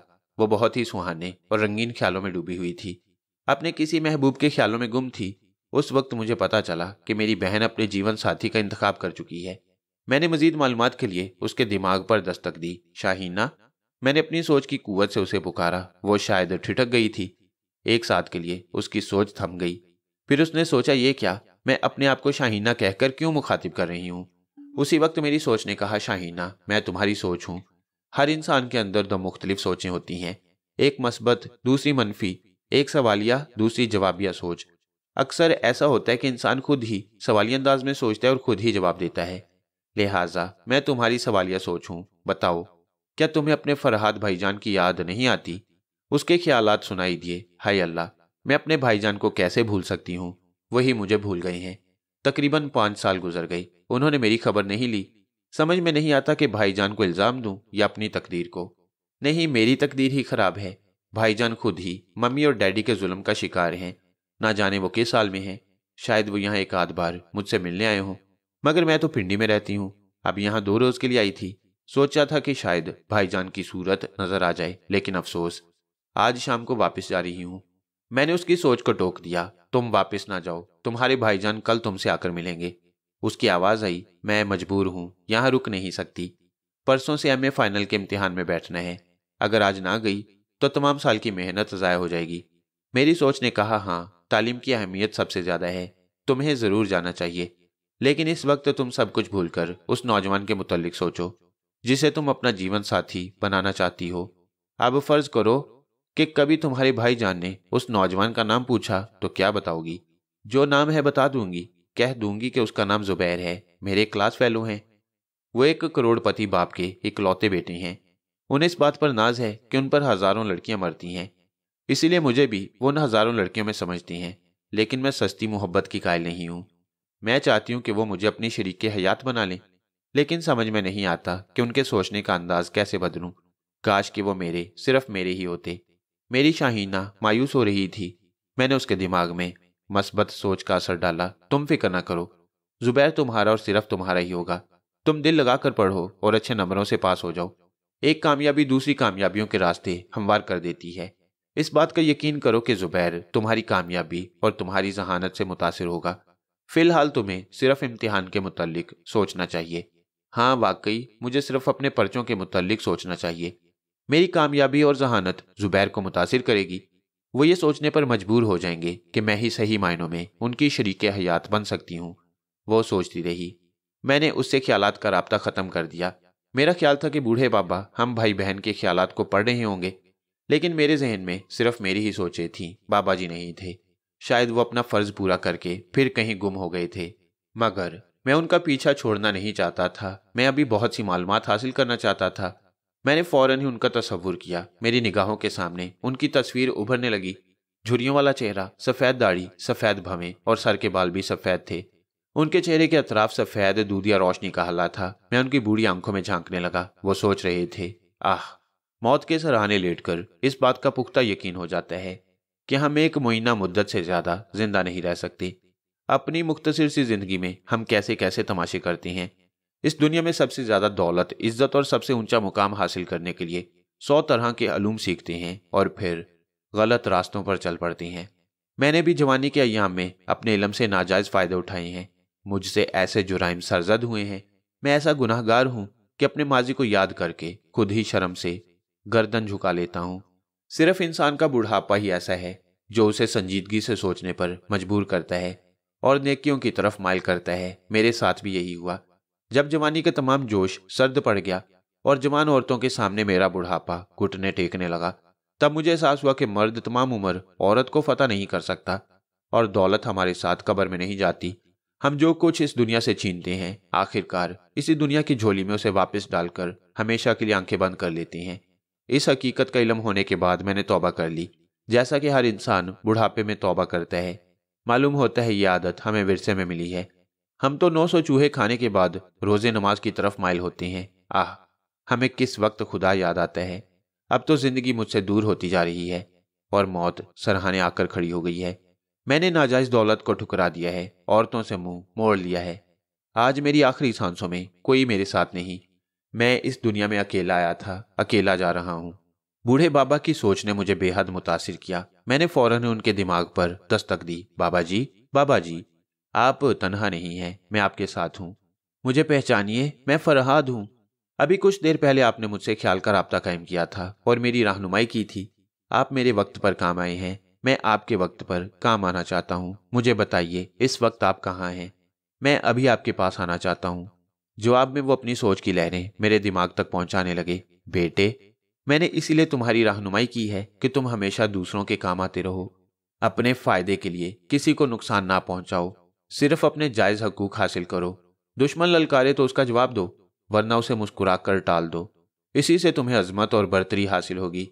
तुम मेरे काम आना चाहते हो, ये बड़ी खुशी की बात है। तुम इसी तरह मेरे काम आ सकते हो कि मेरी नसीहतों पर अमल करते रहो। जहां तक मेरे पास आने का ताल्लुक है तो तुम नहीं आ सकोगे। मैं तुमसे जितना करीब हूं उतना ही दूर हूं और अपनी जिंदगी की आखिरी चंद सांसों में सारी दुनिया से दूर रहकर मौत को गले लगाना चाहता हूं। तुम कुछ ख्याल ना करो, मेरे पास यही चंद सांसें हैं और मैं तन्हाई में अपने अच्छे और बुरे अमाल का हिसाब कर रहा हूं। तुम मेरी सोच में दखल ना दो। जो नसीहतें कर चुका हूं उन पर अमल करो। तुम्हारी अच्छाई से मेरे अमाल में एक अच्छे अमल का इजाफा होगा। अच्छा, खुदा हाफिज। ये कहकर उन्होंने राब्ता खत्म कर दिया। उनकी आखिरी ख्वाहिश के मुताबिक मैंने भी उनकी सोच में दखल नहीं दिया। मुझे उनसे बिछड़ने का इस कदर सदमा हो रहा था कि मैं बयान नहीं कर सकता। मैं बहुत देर तक वहां गुमसुम बैठा रहा, फिर वहां से उठकर घर की तरफ चल दिया। वो बूढ़े बाबा से मेरी आखिरी मुलाकात थी। बाबा जी ने मुझ में इतना हौसला और खुद एतमादी बढ़ा दी थी कि मैं अपने तौर पर ख्याल ख्वानी के लम्हे अबूर हासिल करने लगा। मेरा दिमाग रेडियो सेट की तरह मुकम्मल होता गया, जिसमें दुनिया जहान की आवाजें भरी होती हैं। रेडियो के कांटे को जिस स्टेशन पर लगाया जाए, सिर्फ उसी स्टेशन की आवाज सुनाई देती है। मेरे दिमाग में भी एक कांटा था जिसे तवज्जो कहते हैं। मैं अपनी तवज्जो को जिस हस्ती के तसव्वुर पर मरकूज कर देता, उसी हस्ती की सोच की लहरें मेरी कुव्वत समात तक पहुंचने लगती। यही अमल ख्याल ख्वानी या टेलीपैथी कहलाता है। मैं मुसलसल मेहनतों और काविशों के बाद इस मुकाम तक पहुंच गया कि मीलों दूर बैठी हुई किसी भी हस्ती से दिमागी राब्ता कायम करने लगा। सिर्फ एक शाहीना ऐसी थी जिससे मैं राब्ता कायम न कर सका, क्योंकि वो सैकड़ों मील दूर पिंडी में रहती थी। मैंने इब्तदा में अमली तजुर्बात के लिए बार बार जरीना को अपना मामूल बनाया। जरीना जहां भी होती, जिस हालत में होती, लेटी रहती या बैठी रहती, मैं उससे दिमागी राब्ता कायम कर लेता। मुझे जुबान से कुछ कहने की जरूरत पेश नहीं आती थी।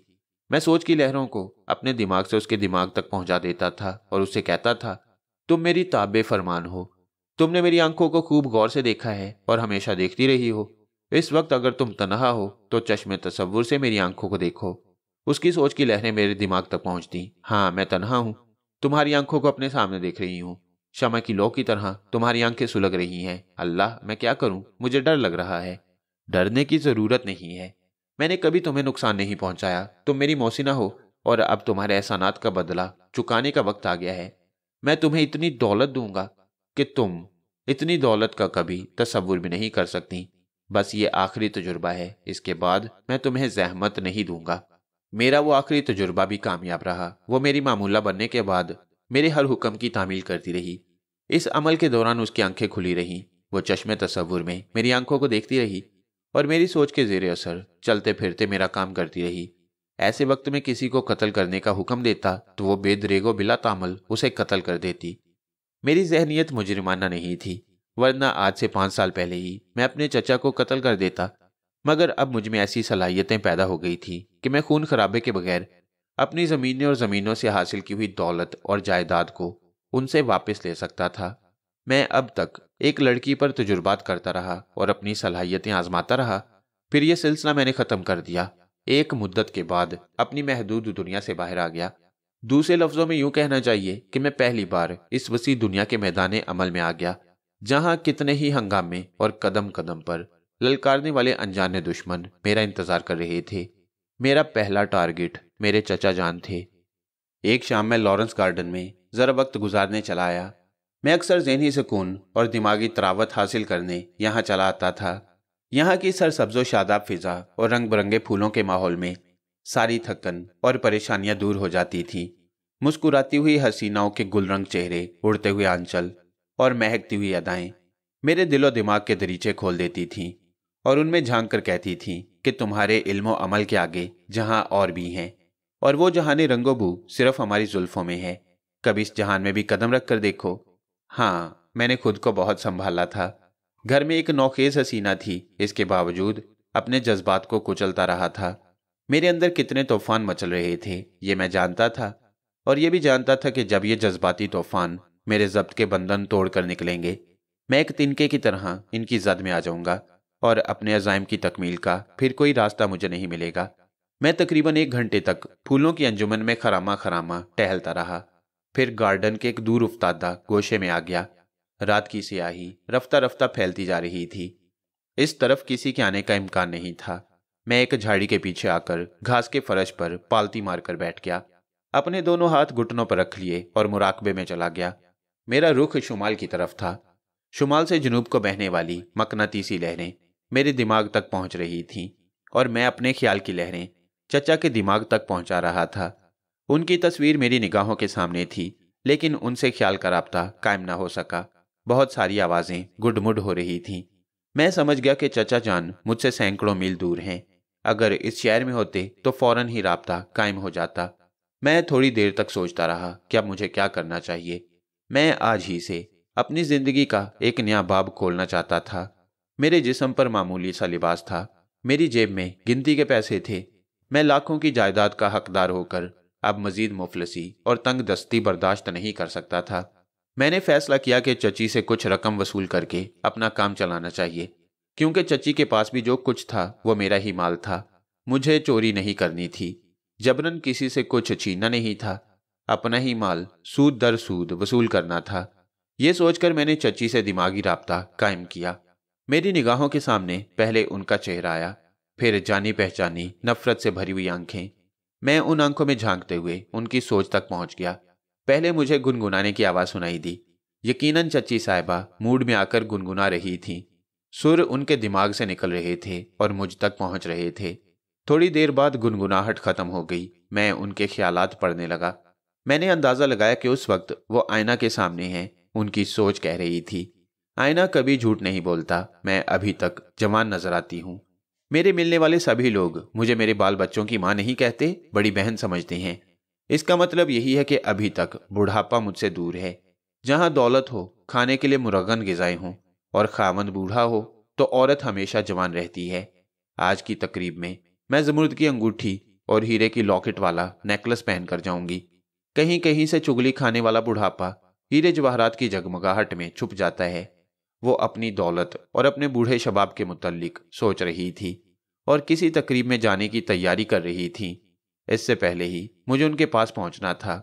मेरे ख्याल ने उनके दिमाग पर दस्तक दी। हेलो बेगम नासिर। मेरी सोच जैसे ही उनके दिमाग तक पहुंची वो ठिठक गईं, क्योंकि एक साथ के लिए वो खालियुज ज़हन हो गई थी। फिर उन्होंने सोचा, ये कैसी आवाज़ है? क्या मैंने अपने आप को बेगम नासिर कहा है? हाँ, मेरे ख्याल ने उनके दिमाग में सरगोशी की। मैं तुम्हारा दिमाग हूँ, तुम्हारी सोच हूँ। बाज़-औक़ात ऐसा होता है कि इंसान खुद सोचता है और खुद ही जवाब देता है। जवाब दो, तुम कहाँ जा रही हो? गजाला की एक सहेली के यहाँ शादी की तकरीब में जा रही हूँ। अच्छी बात है, मगर जाने से पहले तुम्हें कुछ भूली हुई बातें याद करना चाहिए। तुम उन आंखों को याद करो जिन्हें देखते ही तुम डर जाया करती थी। एक बार तुमने अपने खावंद से कहा था कि इस लड़के की आंखों में कोई बदरू घुसी हुई है। हाँ, चची की सोच में एक लंबी सी हाँ उभरी। हाँ, याद आया, वो कमबख्त फरहाद की आंखें थीं।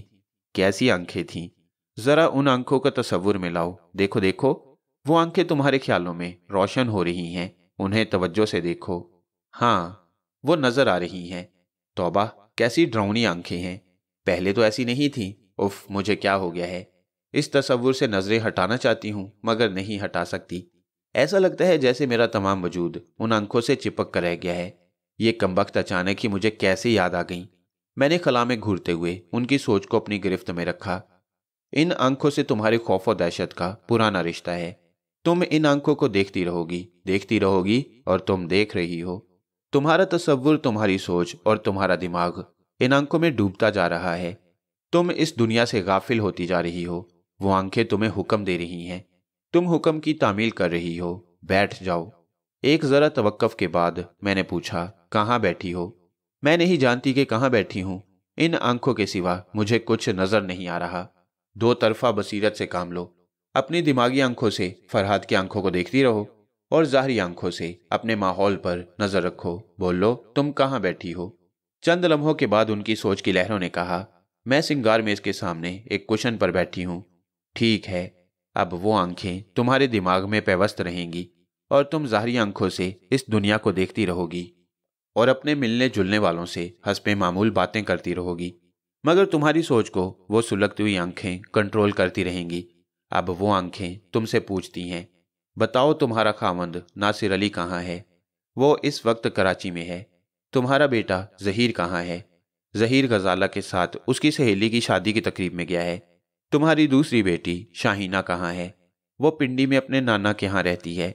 इस वक्त कोठी में कितने मुलाजिम हैं? हमें खाने की दावत है इसलिए बावर्ची को छुट्टी दे दी है। सिर्फ एक मुलाजिम कोठी की निगरानी के लिए मौजूद है। चलो, अपनी जगह से उठो और उस मुलाजिम से जाकर कहो कि अभी उसकी ज़रूरत नहीं है। वो क्वार्टर में जाकर आराम करे। जब ज़रूरत होगी तुम उसे बुला लोगी। और सुनो, तुम अपनी हर हरकत के मुतल्लिक सोचती जाओ कि तुम क्या कर रही हो और कहाँ जा रही हो। वो सोचने लगी, मैं कुशन से उठ रही हूँ, अपने बेडरूम से बाहर जा रही हूँ, मैं कॉरिडोर से गुजर रही हूँ, अब मैं ड्राइंग रूम में पहुँच गई हूँ और अब मुझे मुलाजिम को आवाज़ देना चाहिए, चौकीदार, चौकीदार यहाँ आओ। थोड़ी देर में वो चौकीदार को हुक्म दे रही थी कि वो क्वार्टर में चला जाए, अभी उसकी ज़रूरत नहीं है। फिर वो सोचने लगी, चौकीदार वापस जा रहा है, मैं भी अपने कमरे में वापस जा रही हूँ। मैंने पूछा, तुम्हारे कमरे के आयरन सेफ में कितने रुपए हैं? 30,000 रुपये हैं। और क्या है? जमुर्द की अंगूठी और जेवरात के सेट हैं। हीरे की लॉकेट वाला नेकलेस है। तुम्हारे परस में कितने रुपए हैं? 2,500 रुपये हैं। तुम अपना परस लेकर बाहर पोर्च में आ जाओ। वहां एक अजनबी टैक्सी में आ रहा है। तुम उसे पहचानती हो लेकिन उसे नहीं पहचानोगी। तुम्हारी याददाश्त से वक्ती तौर पर उसका चेहरा गुम हो जाएगा, लिहाजा वो तुम्हारे लिए एक अजनबी होगा। तुम्हें उस टैक्सी का किराया अदा करना है। बोलो, जब तक वो ना आए तुम पोर्च में खड़ी उसका इंतजार करती रहोगी? हाँ, मैं इंतजार करती रहूंगी। अच्छा, वो आ रहा है, पोर्च की तरफ जाओ। चची साहिबा मेरे हुक्म के मुताबिक अमल कर रही थी और अपनी हर हरकत के मुताल्लिक सोचती जा रही थी। मैंने सिंगार मेज पर से अपना परस उठा लिया। मैं फिर अपने बेडरूम से बाहर जा रही हूँ, मैं कॉरिडोर से गुजर रही हूँ, अब मैं ड्राइंग रूम में पहुंच गई हूँ और यहाँ से गुजरती हुई बाहर पोर्च की तरफ जा रही हूँ। मेरी सोच ने कहा, शाबाश, इसी तरह खड़ी रहो, वो अजनबी आ रहा है। ये कहकर मैंने मुराकबा ख़त्म कर दिया और झाड़ियों के पीछे से उठकर जाने लगा। उस वक्त रात की तारीकी फैल गई थी। बिजली के कुमकुमों से लॉरेंस गार्डन दूर दूर तक रोशन था। वहीं एक मेज पर कैसर नजर आ गया, वही कैसर जो गजाला का बॉयफ्रेंड था और 5 साल पहले जिसकी मैंने अच्छी तरह पिटाई की थी। उसने भी मुझे देख लिया। वो अपने साथियों के साथ बैठा ठंडी बोतल पी रहा था। हमारे दरमियान तकरीबन 20 गज का फासला था। मैंने फौरन ही उससे दिमागी राब्ता कायम किया। वो मुझे घूर घूर कर देख रहा था और सोच रहा था, अच्छा तो ये फरहाद का बच्चा इसी शहर में है। मैं समझ रहा था कि यहाँ से जा चुका है। कमीना, इसने गजाला के सामने मुझे मारा था, इसकी वजह से वो हसीना हाथ से निकल गई। मुझे बुज़दिल कहती है। मैंने इस उल्लू के पट्टे से इंतकाम ना लिया तो मेरा नाम कैसर नहीं। इतना सोचकर वो अपने साथी से मुखातिब हुआ, बशीरे, उस आदमी को पहचान ले, वो जो उधर सामने वाली रविश पर खड़ा मुझे घूर कर देख रहा है। बशीर ने पलटकर मेरी तरफ देखा। चंद लम्हों बाद वो कैसर से कुछ कहने लगा। मैं एक वक्त में एक ही शख्स से दिमागी राब्ता रख सकता था, इसलिए बशीरे की बातें ना सुन सका।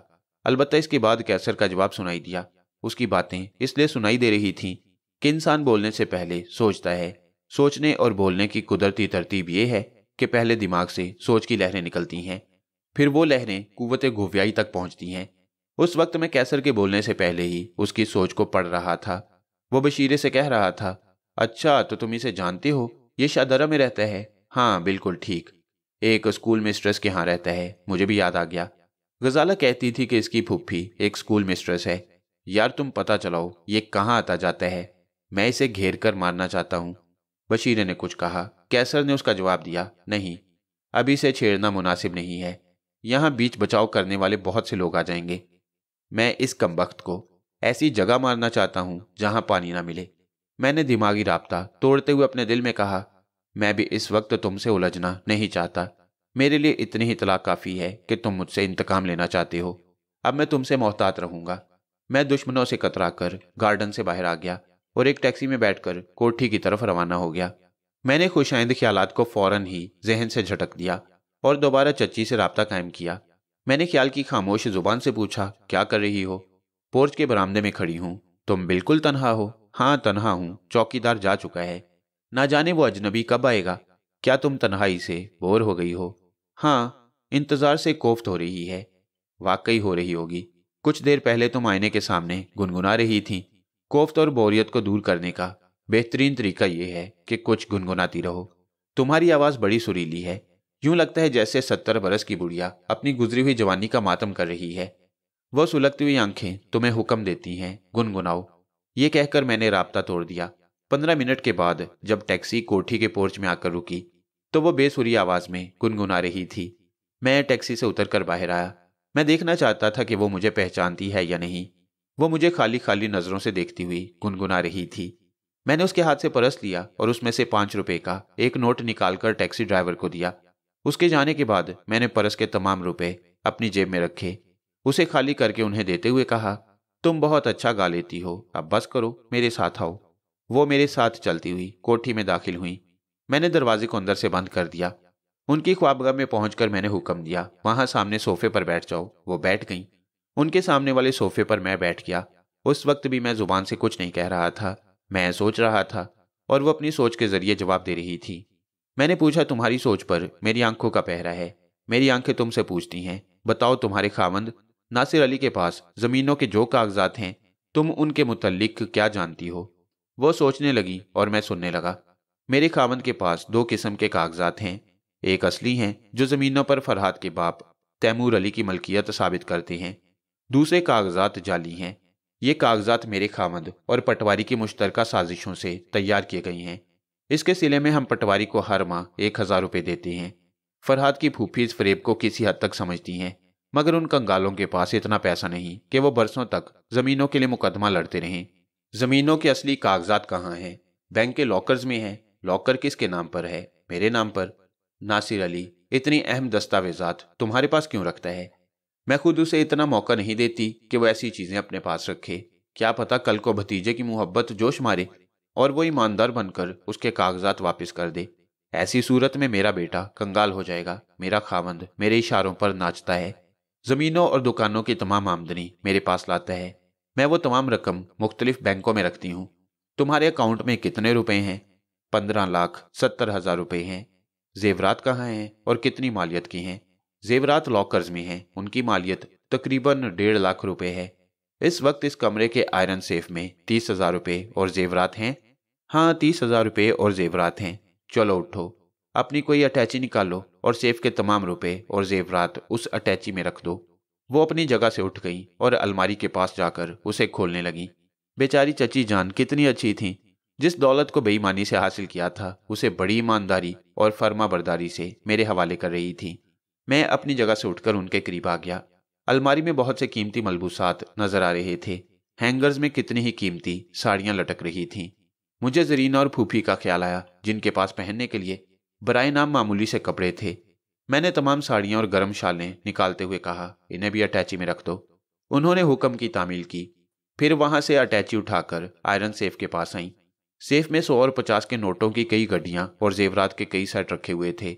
उनमें जमुर्द की अंगूठी और हीरे की लॉकेट वाला नेकलेस भी था। मैंने तमाम चीजें अटैची में रखवा दी। तिजोरी ऐसे खाली हो गई जैसे झाड़ू फेर कर गर्द साफ कर दी गई हो। मैंने अटैची को बंद करते हुए कहा, जाओ वापस अपनी जगह जाकर बैठ जाओ। वो सोफे पर आकर बैठ गई। मैं अटैची उठाकर उनके सामने सोफे पर बैठते हुए बोला, मरहूम तैमूर अली की जमीनों के असली और जाली कागजात तुम लॉकर से निकाल कर लाओगी? लाऊंगी। कल बैंक हॉलीडे है, परसों सुबह तुम मेरी आंखों की रहनुमाई में बैंक जाओगी और वो कागजात लॉकर से निकाल कर मेरे हवाले करोगी? करूंगी। अब तुम बताओ मेरा नाम क्या है? मैं नहीं जानती, तुम मेरे लिए अजनबी हो। शाबाश, मेरे यहां से जाने के बाद तुम ये भूल जाओगी कि यहां कोई अजनबी आया था। बोलो, अजनबी को भूल पाओगी? अजनबी को भूल जाऊंगी। अच्छा, अब मैं जाता हूं, जरा अपनी सुरीली आवाज में गुनगुनाओ। वो गुनगुनाने लगी। मैंने अपने एक कान में उंगली ठूंसी, दूसरे हाथ से अटैची उठाई और उनकी गुनगुनाहट से दूर होता चला गया। कोठी के अहाते से बाहर आकर मैं कुछ दूर तक पैदल चलता रहा। फिर एक टैक्सी मिल गई। मैं पिछली सीट पर आराम से फैलकर बैठ गया। अपनी पहली कामयाबी पर किसी कदर नाज़ा मसरूर था। ये बयान नहीं कर सकता। अभी जमीन के कागजात हासिल करने का एक अहम मरहला रह गया था। मुझे यकीन था कि परसों इस मरहले से भी गुजर जाऊंगा। रावी रोड से गुजरते वक्त मैंने सोचा कि रास्ता सुनसान है, मेरे पास भरी हुई अटैची है और आमतौर से टैक्सी ड्राइवरों की जहनियत मुजरिमाना होती है। मुझे इस ड्राइवर से होशियार रहना चाहिए और इसके दिमाग में छुपे हुए खतरनाक इरादों से बाखबर रहना चाहिए। मैंने सीट की पुश्त से सर टेक कर आंखें बंद कर लीं और उसकी सोच को पढ़ने लगा। वो ड्राइव कर रहा था लेकिन एक जहनी कश्मकश में मुब्तला था। मैं क्या करूं? मुझसे चोरी और बेईमानी क्यों नहीं की जाती? जी तो चाहता है कि जो भी मालदार सवारी आए उसका गला दबोचकर सारी रकम छीन लूं। मैं ये टैक्सी चलाकर बहन की डोली नहीं उठा सकता, उसका जहेज पूरा नहीं कर सकता। इस जमाने में एक भाई मुजरिम बनकर ही बहन के हाथ पीले कर सकता है। मेरे दूसरे साथी कहते हैं कि मैं बुजदिल हूं, मुजरिम नहीं बन सकता। ये अजीब बात है कि मेरी शराफत को बुजदिली कहा जा सकता है। हो सकता है कि जो बुजदिल होते हैं वो शरीफ बनकर रहने में ही बेहतरी समझते हों, लेकिन सोचने समझने के अंदाज में भी तो शराफत होती है, खुदा का खौफ होता है। मैं समझता हूं कि बेईमानी के पैसों से बहन को सुहागन बनाऊंगा तो वो सदा सुखी नहीं रहेगी। अल्लाह ताला इसी दुनिया में बदएमाली की सजाएं दे देता है। वो सोच रहा था और मैं सुन रहा था। इंसान पैदाइशी तौर पर इंसानी होता है, वो कभी शैतान बनकर पैदा नहीं होता। इस दुनिया में आने के बाद उसके अंदर नेकी और बदी की कश्मकश पैदा होती है। इस ड्राइवर के अंदर भी वही कश्मकश जारी थी। मैं बड़ी खामोशी से उसके ख्यालात पढ़ता रहा और इंतजार करता रहा कि आखिर वो किस फैसले पर पहुंचेगा। टैक्सी तेज रफ्तारी से भागी जा रही थी। मैं अपनी मंजिल के करीब होता जा रहा था लेकिन वो कोई फैसला न कर पाया। आखिरकार उसने झिल्लाकर सोचा, मैं इस सवारी की अटैची पर क्यों हाथ डालूं, क्यों किसी को लूटूं? अभी तो ईमानदारी का एक रास्ता बाकी है। जब कुछ ना बन सकेगा तो मैं बहन को सुहागन बनाने के लिए अपनी टैक्सी बेच दूंगा। भला से मेरी रोजी रोटी का ये वाहिद जरिया फरोख्त हो जाए, लेकिन एक बहुत बड़े फर्ज से सुपकदोश हो जाऊंगा। मैंने अपने मोहल्ले के करीब पहुंचकर उससे कहा, बस यहाँ रोक दो। टैक्सी रुक गई। मैंने उससे पूछा, तुम कुछ परेशान नजर आ रहे हो? जी साहब जी, परेशानी तो हर इंसान के साथ होती है, किसी के साथ कम होती है, किसी के साथ ज्यादा। मुश्किल तो यह है कि हम दिन रात मेहनत करके भी उस परेशानी को दूर नहीं कर सकते। तुम कितने बहन भाई हो? सिर्फ एक बहन और बूढ़ी माँ है। बाप शराबी था, मरते वक्त इतना कर्जा छोड़कर गया कि ये टैक्सी के 4 पहिए अभी तक उसे अदा करते आ रहे हैं। फिर यह कि बहन की शादी की तारीख मुकर्रर की थी, वो तारीख भी तेजी से करीब आ रही है। वो मेरी ऐसी बहन है जिसे मैंने गोद में खिलाया है। मैं उसके तमाम अरमान पूरे करना चाहता हूँ। अचानक ही मुझे अपनी शाहीना याद आ गई।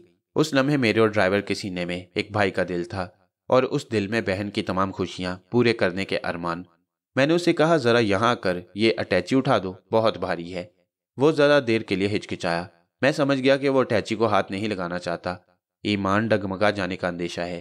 फिर वो अगला दरवाज़ा खोलकर बाहर आया और अटैची उठाने के लिए पिछला दरवाज़ा खोल दिया। उसी वक्त मैंने अटैची का मुंह खोल दिया। ऊपर ही 100 और 50 रुपए की कितनी ही गड्डियां नजर आ रही थीं। वो हैरानी से आंखें फाड़ फाड़ कर देख रहा था। मैं उसकी दिली कैफियत को अच्छी तरह समझ रहा था कि वो इस वक्त किस तूफान में घिरा हुआ है। मैंने नोटों की एक गड्डी उठाकर कहा, बड़ी जबरदस्त आजमाइशों के बाद नेकी का फल मिलता है। मैं इस मीठे फल का मजा तुम्हें चखाना चाहता हूँ। यहाँ मेरे पास आकर बैठो। वो खामोशी से पिछली सीट पर आकर बैठ गया। मैंने कहा, मेरी बहन का नाम शाहीना है, तुम्हारी बहन का क्या नाम है? सकीना, उसने जवाब दिया। नाम दो है मगर रिश्ता एक है, इसलिए सकीना भी मेरी बहन है। ये मेरी तरफ से उसकी शादी में खर्च करना। मैं उसकी गोद में नोटों की गड्डियां फेंकने लगा। वो तकरीबन 6,000 रुपये थे। उसका मुंह हैरत से खुल गया। शायद उसकी समझ में नहीं आ रहा था कि ऐसे वक्त उसे क्या कहना या करना चाहिए। मैंने जेवरात का एक सेट निकालकर उसकी गोद में रखा और 2 अदद साड़ियां भी रख दी। वो झुक गया। उसने मेरे घुटनों पर सर रख दिया और फूट फूट कर रोने लगा। बस इस वक्त वो यही कर सकता था। कुछ कहने के लिए या शुक्रिया अदा करने के लिए उसके पास अल्फाज नहीं थे, इसलिए आंसुओं से काम ले रहा था। मेरी भी खुशी की इंतहा नहीं थी। पहली बार अपना जायजा हासिल करने के बाद मैं इस दौलत का एक हिस्सा एक नेक मकसद के लिए दे रहा था। मैंने उसे थपकते हुए कहा, बस अब उठ जाओ, आंसू पोंछ लो। मैंने तुम पर कोई एहसान नहीं किया है। खुदा ने मुझे दिया, मैं अपनी बहन सकीना को दे रहा हूं। तुम ये चीजें मेरी बहन तक पहुंचा दो। मैंने अटैची बंद करके उसे उठाया और टैक्सी से बाहर आ गया। उसने हाथ बढ़ाते हुए कहा, लाइए, मैं इसे आपके घर तक पहुंचा दूंगा। नहीं, तुम यहां से वापस जाओ, मेरा घर ना देखो, मुझे भूल जाओ। मैं तुमसे कह चुका हूं कि यह एहसान नहीं है, आसमानी इमदाद है। तुम मेरे किसी काम आने की बजाय घर जाकर शुक्राने की नमाज अदा करो। ये कहकर मैं उसका जवाब सुने बगैर लंबे लंबे डग भरता हुआ आगे बढ़ता चला गया। दूर अंधेरी गली में जाकर मैंने पलट कर देखा। वो अभी तक टैक्सी के पास खड़ा हुआ था। शायद अभी तक उसकी समझ में नहीं आया था कि उसे ईमानदारी का फल तवक्को से ज्यादा कैसे मिल गया, कहां से मिल गया। क्या आसमानी इमदाद इसी तरह एक इंसान के जरिए दूसरे इंसान तक पहुंचती है। मैं फिर पलटकर अपने रास्ते पर जाने लगा। अब वो मेरी नजरों से ओझल हो गया था। उस वक्त रात के 10 बज रहे थे। मोहल्ले की गलियां सुनसान हो गई थीं। सर्दी की वजह से लोग जल्द ही लिहाफों में दुबक जाते थे। तमाम घरों के दरवाजे और खिड़कियां बंद हो जाती थीं। मैं अब इत्मीनान से घर की तरफ कदम बढ़ा रहा था। फूफी का मकान गली के मोड़ पर ही था। जैसे ही मैं मोड़ पर पहुंचा, मकान के दरवाजे पर किसी का साया देखकर ठिठक गया। गली की नीम तारीकी में मुझे वो साया जाना पहचाना लगा।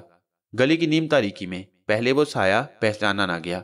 फिर मैं समझ गया कि वो जमाल है। घर के दरवाजे से लगकर खड़े रहने का यही मकसद जाहिर हो रहा था कि वो जरीना से इश्क कर रहा है। और यह भी जाहिर हो रहा था कि जरीना अब जब्त के सारे बंधन तोड़कर जज्बात के सैलाब में बह जाने के लिए आमादा हो गई है। मैं दीवार के साथ दबे दबे कदमों चलता हुआ जमाल के पीछे आया। जरा सी आहट हुई तो वह चौंका, मगर मैंने फौरन एक हाथ से उसकी गर्दन दबोच ली। अध खुले दरवाजे से जरीना एक साए की तरह नजर आ रही थी। मुझे देखते ही वो पीछे हटकर कमरे की तारीकी में गुम हो गई। जमाल मेरे पंजे से अपनी गर्दन छुड़ाने की कोशिश कर रहा था। मैंने उसे झटका देते हुए धीमी आवाज में कहा, जमाल, अगर मैं बात बढ़ाऊं तो ये लड़की बदनाम हो जाएगी। मैं इस बार तुझे छोड़ देता हूं। आइंदा मैंने इस घर के सामने से तुझे गुजरते देखा तो तेरी लाश गिरा दूंगा। जा, भाग जा। मैंने उसे धक्का दिया। वो गिरते गिरते संभल गया, फिर तेजी से भागता हुआ चला गया। उसके नजरों से ओझल होने तक मैं वहीं खड़ा रहा। फिर दरवाजा खोलकर अंदर आ गया। जरीना कमरे के एक गोशे में लालटेन रोशन कर रही थी। अपना चेहरा छुपाने के लिए वो मेरी जानिब पुश्त किए खड़ी थी। ऐसे वक्त उसके ख्यालात को समझना लाजमी था। इश्क की नाकामी का उस पर क्या रद्दअमल हो रहा है, वो क्या सोच रही है। हाँ, वो सोच रही थी, अल्लाह, मैं क्या करूं, मेरी चोरी पकड़ी गई है। पकड़ी गई है तो मेरी बला से। मैं कब तक फरहाद से डरती रहूंगी? क्या मैं औरत नहीं हूं? क्या मेरे जज्बात नहीं हैं? वो खुद तो पत्थर है, ना मेरे पास आता है ना किसी को आने देता है। मेरी समझ में नहीं आता कि मैं क्या करूं। अच्छी बात है, अब ये मुझे मेरी गलती पर डांटेगा तो मैं पहले अपने तौर पर सफाई पेश करूंगी। अगर ये नहीं मानने का तो आज दो टोक फैसला होगा। मैं अभी शोर मचाऊंगी कि ये मेरी इज्जत से खेलना चाहता है और झूठ मूठ किसी जमाल का नाम लेकर मुझ पर तोहमत लगा रहा है। मैं परेशान होकर उसे देखने लगा। वो लड़की वाकई लावे की तरह अंदर से पक रही थी। जब तक उसके अंदर की आग सर्द न होती, उसके सोचने का अंदाज कभी न बदलता। मैंने फूफी की तरफ देखा। वो बेखबर सो रही थी। वो कभी सोच भी नहीं सकती थी कि उनकी मासूम और शर्मीली लड़की उनके एतमाद को धोखा दे सकती है और मुझे ख्वामखा बदनाम कर सकती है। इसलिए वो बेचारी बड़े एतमाद से गहरी नींद सो रही थी। मैं आहिस्ता आहिस्ता चलता हुआ जरीना के पास आया। उसके बिल्कुल करीब पहुंचकर मैंने मोहब्बत भरी सरगोशी में उसका नाम लिया, जरीना। वो जल्दी से अपनी सफाई पेश करने लगी। मैंने दस्तक सुनकर दरवाजा खोला था। मैं समझी थी कि तुम आए हो। मैं नहीं जानती कि वो जमाल है। अगर वो जानती कि मैं उसके ख्यालात पढ़ चुका हूं तो इतनी मासूम बनकर कभी अपनी पारसाई ना जताती। जो कुछ भी हो, मैं इस नतीजे पर पहुंचा था कि वो लड़की अपने आप को संभाल कर नहीं रख सकती। इसे जब भी मौका मिलेगा ये किसी न किसी को अपने जिस्म की सौगात पेश करके ही रहेगी। मैंने बज़ाहिर उसकी पारसाई का यकीन कर लिया। बहस करने से बेहतर यही था कि आज रात मैं उसकी झूठी पाकबाजी का भरम खोल दूं। मैंने कहा, मुझे यकीन है तुमने जमाल को नहीं बुलाया था, तुम मेरा इंतजार कर रही थी, इसलिए कि तुम मुझसे मोहब्बत करती हो। ये कहकर मैं उसकी तरफ शौकी और मोहब्बत से देखने लगा। उसे तवक्को नहीं थी कि मैं इतनी आसानी से उसकी बात तस्लीम कर लूंगा। अचानक ही उसके चेहरे पर ताजगी आ गई। वह शर्मीली अदाओं से मुस्कुराती हुई बोली, मैं तुम्हारे लिए रोटी ले आऊं? अभी नहीं। मैंने उसकी तरफ अटैची बढ़ाते हुए कहा, इसे मेरे कमरे में ले जाओ, मैं अभी आता हूं। वो अटैची लेकर खामोशी से सर झुकाए चली गई। मैं फूफी की चारपाई के पास आया और उनके करीब बैठकर उनके ख्वाबीदा दिमाग को पढ़ने लगा। उनके दिमाग में अजीब गुडमुट से ख्यालात थे, ऐसे ख्यालात जो ना तो ख्वाब बनकर नजर आते हैं और ना जागने पर याद रहते हैं। मैंने उनके दिमाग में अपने ख्यालात को पहुंचाया कि उन्हें सुकून से गहरी नींद सोना चाहिए और सुबह 6 बजे से पहले बेदार नहीं होना चाहिए। फिर वहां से उठकर मैं अपने कमरे में आया। अटैची मेज पर रखी हुई थी। करीब ही जरीना सर झुकाए खड़ी थी। उसके शाने पर से दुपट्टा ढलका हुआ था। शायद उसने अपनी आदत के मुताबिक जानबूझकर उसे ढलका दिया। मुझे उस वक्त की बातें याद आ गईं जब मैंने पहली बार तनवीमी अमल से जरीना को अपनी मामूला बनाया था। उसने तनवीमी नींद के दौरान अपने दिल के सारे भेद खोलते हुए कहा था, मैं तुम्हारे कमरे में किसी काम के बहाने आती तो जानबूझकर अपने शाने से दुपट्टा ढलका देती ताकि तुम मुझे छूने और छेड़ने पर मजबूर हो जाओ। उसने ठीक ही कहा था। अब मैं एक नई दिलचस्पी से उसे देख रहा था। मैंने सोचा कि इसे जी भर कर देखने से पहले इसके एहसानात का बदला चुका देना चाहिए। मैं 5 साल से इस घर में था। इन्होंने मेरी जात पर जो कुछ खर्च किया था, अब मैं उसे कई गुना ज्यादा इन्हें दे सकता था। मैंने उसकी जानिब अटैची बढ़ाते हुए कहा, इसे खोल कर देखो। वो चंद लम्हों तक चुपचाप खड़ी रही। उसे तवक्को थी कि मैं उसकी तरफ खिंचा चलाऊंगा, लेकिन तवक्को के खिलाफ मैं उसे अटैची खोलने का फजूल सा हुक्म दे रहा था। मजबूरन उसने हाथ बढ़ाकर उसे खोला। फिर उसके खुलते ही उसकी आंखें हैरत से खुल गईं। वो नोटों को, कभी जेवरात को और कभी साड़ियों को उठा उठा कर देखने लगी। इतने रुपए, इतने जेवरात, इतनी साड़ियां, ये कहाँ से लाए हो? ये सब किसके लिए हैं? नकद रुपए मेरे हैं, मैंने जवाब दिया। बाकी जेवरात और साड़ियां तुम्हारे लिए हैं। वो हैरत और बेयकीनी से मेरा मुंह तकने लगी। मैंने जेवरात के डिब्बे से हीरे का जगमगाता हुआ नेकलेस निकाला। फिर उसके बिल्कुल करीब आकर पूछा, तुमने कभी असली हीरा देखा है? उसने नफी में सर हिला दिया और उस जगमगाते हुए हीरे को देखने लगी। मैंने कहा, मैं इस हीरे को तुम्हारे गले का हार बना रहा हूं। मैं अपने दोनों हाथ उसकी गर्दन के पीछे ले जाकर नेकलेस की हुक लगाने लगा। पिछले कई बरसों से तनवीमी अमल के दौरान मैं आमिल रहा और वो मामूला। इस वक्त भी वो मामूला थी, मगर एक आमिल की तरह मुझे सहरज़दा कर रही थी। तूफान जरा देर के लिए थम गया। फिर तेज हवाएं चलने लगीं। हमने मुद्दतों से सब्र जब्त का जो बंद बांध रखा था वो उस रात टूट गया और हम बार बार जज्बात के तूफान में तिनकों की तरह उड़े जा रहे थे। एक बार वो पानी पीने के बहाने उठी और भागकर दूसरे कमरे में चली गई। मैं दोनों हाथों से सर थाम कर बैठ गया। उस वक्त मेरी क्या हालत थी ये मैं ही जानता हूँ। दूसरी सुबह वो अपनी चारपाई से नहीं उठी, लिहाफ ओढ़े लेटी रही। उसकी माँ ने वजह पूछी तो उसने बहाना कर दिया कि पिछली रात उसे बुखार आया था, अब भी कमजोरी है, उठने से सर चकराता है। मैं अपने कमरे से उसकी बातें सुन रहा था और इस ख्याल से मुस्कुरा रहा था कि उसकी बेलगाम जवानी की सारी मस्तियां एक ही रात में धुल गई हैं। अब वो बदनाम होने के लिए दरवाजे पर नहीं जाएगी और ना किसी जमाल या कमाल की आरजू करेगी। मैं अपने बिस्तर से उठकर दूसरे कमरे में गया, साथ ही अटैची भी ले गया और उसे फूफी के सामने खोल कर रख दिया।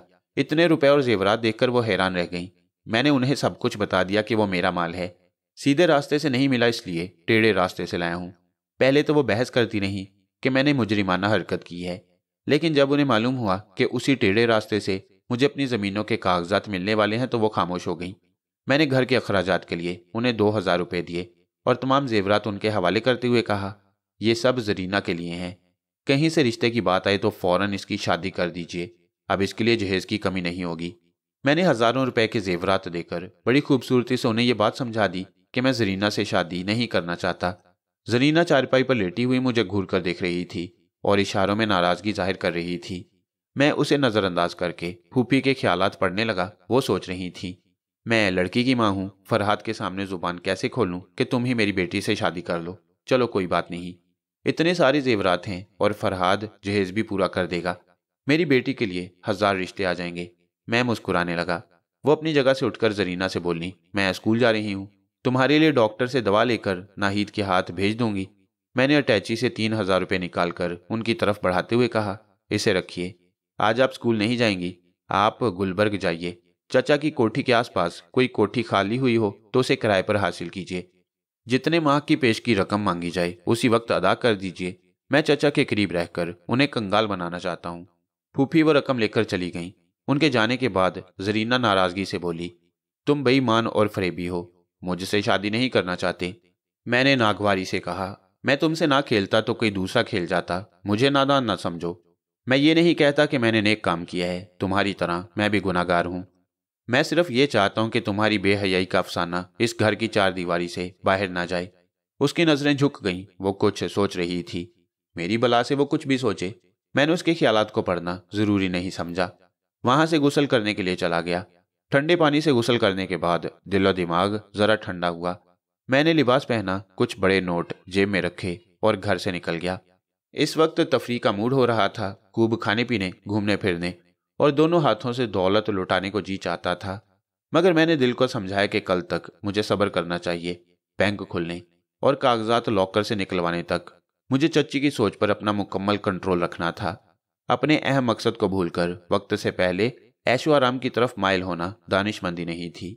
ये सोचकर मैंने आराम तलबी की बजाय 10 मील का फासला तय किया और फिर उन्हीं दरख्तों के झुंड में आकर बैठ गया। मैं मुराकबे में चला गया और चच्ची का ध्यान करने लगा।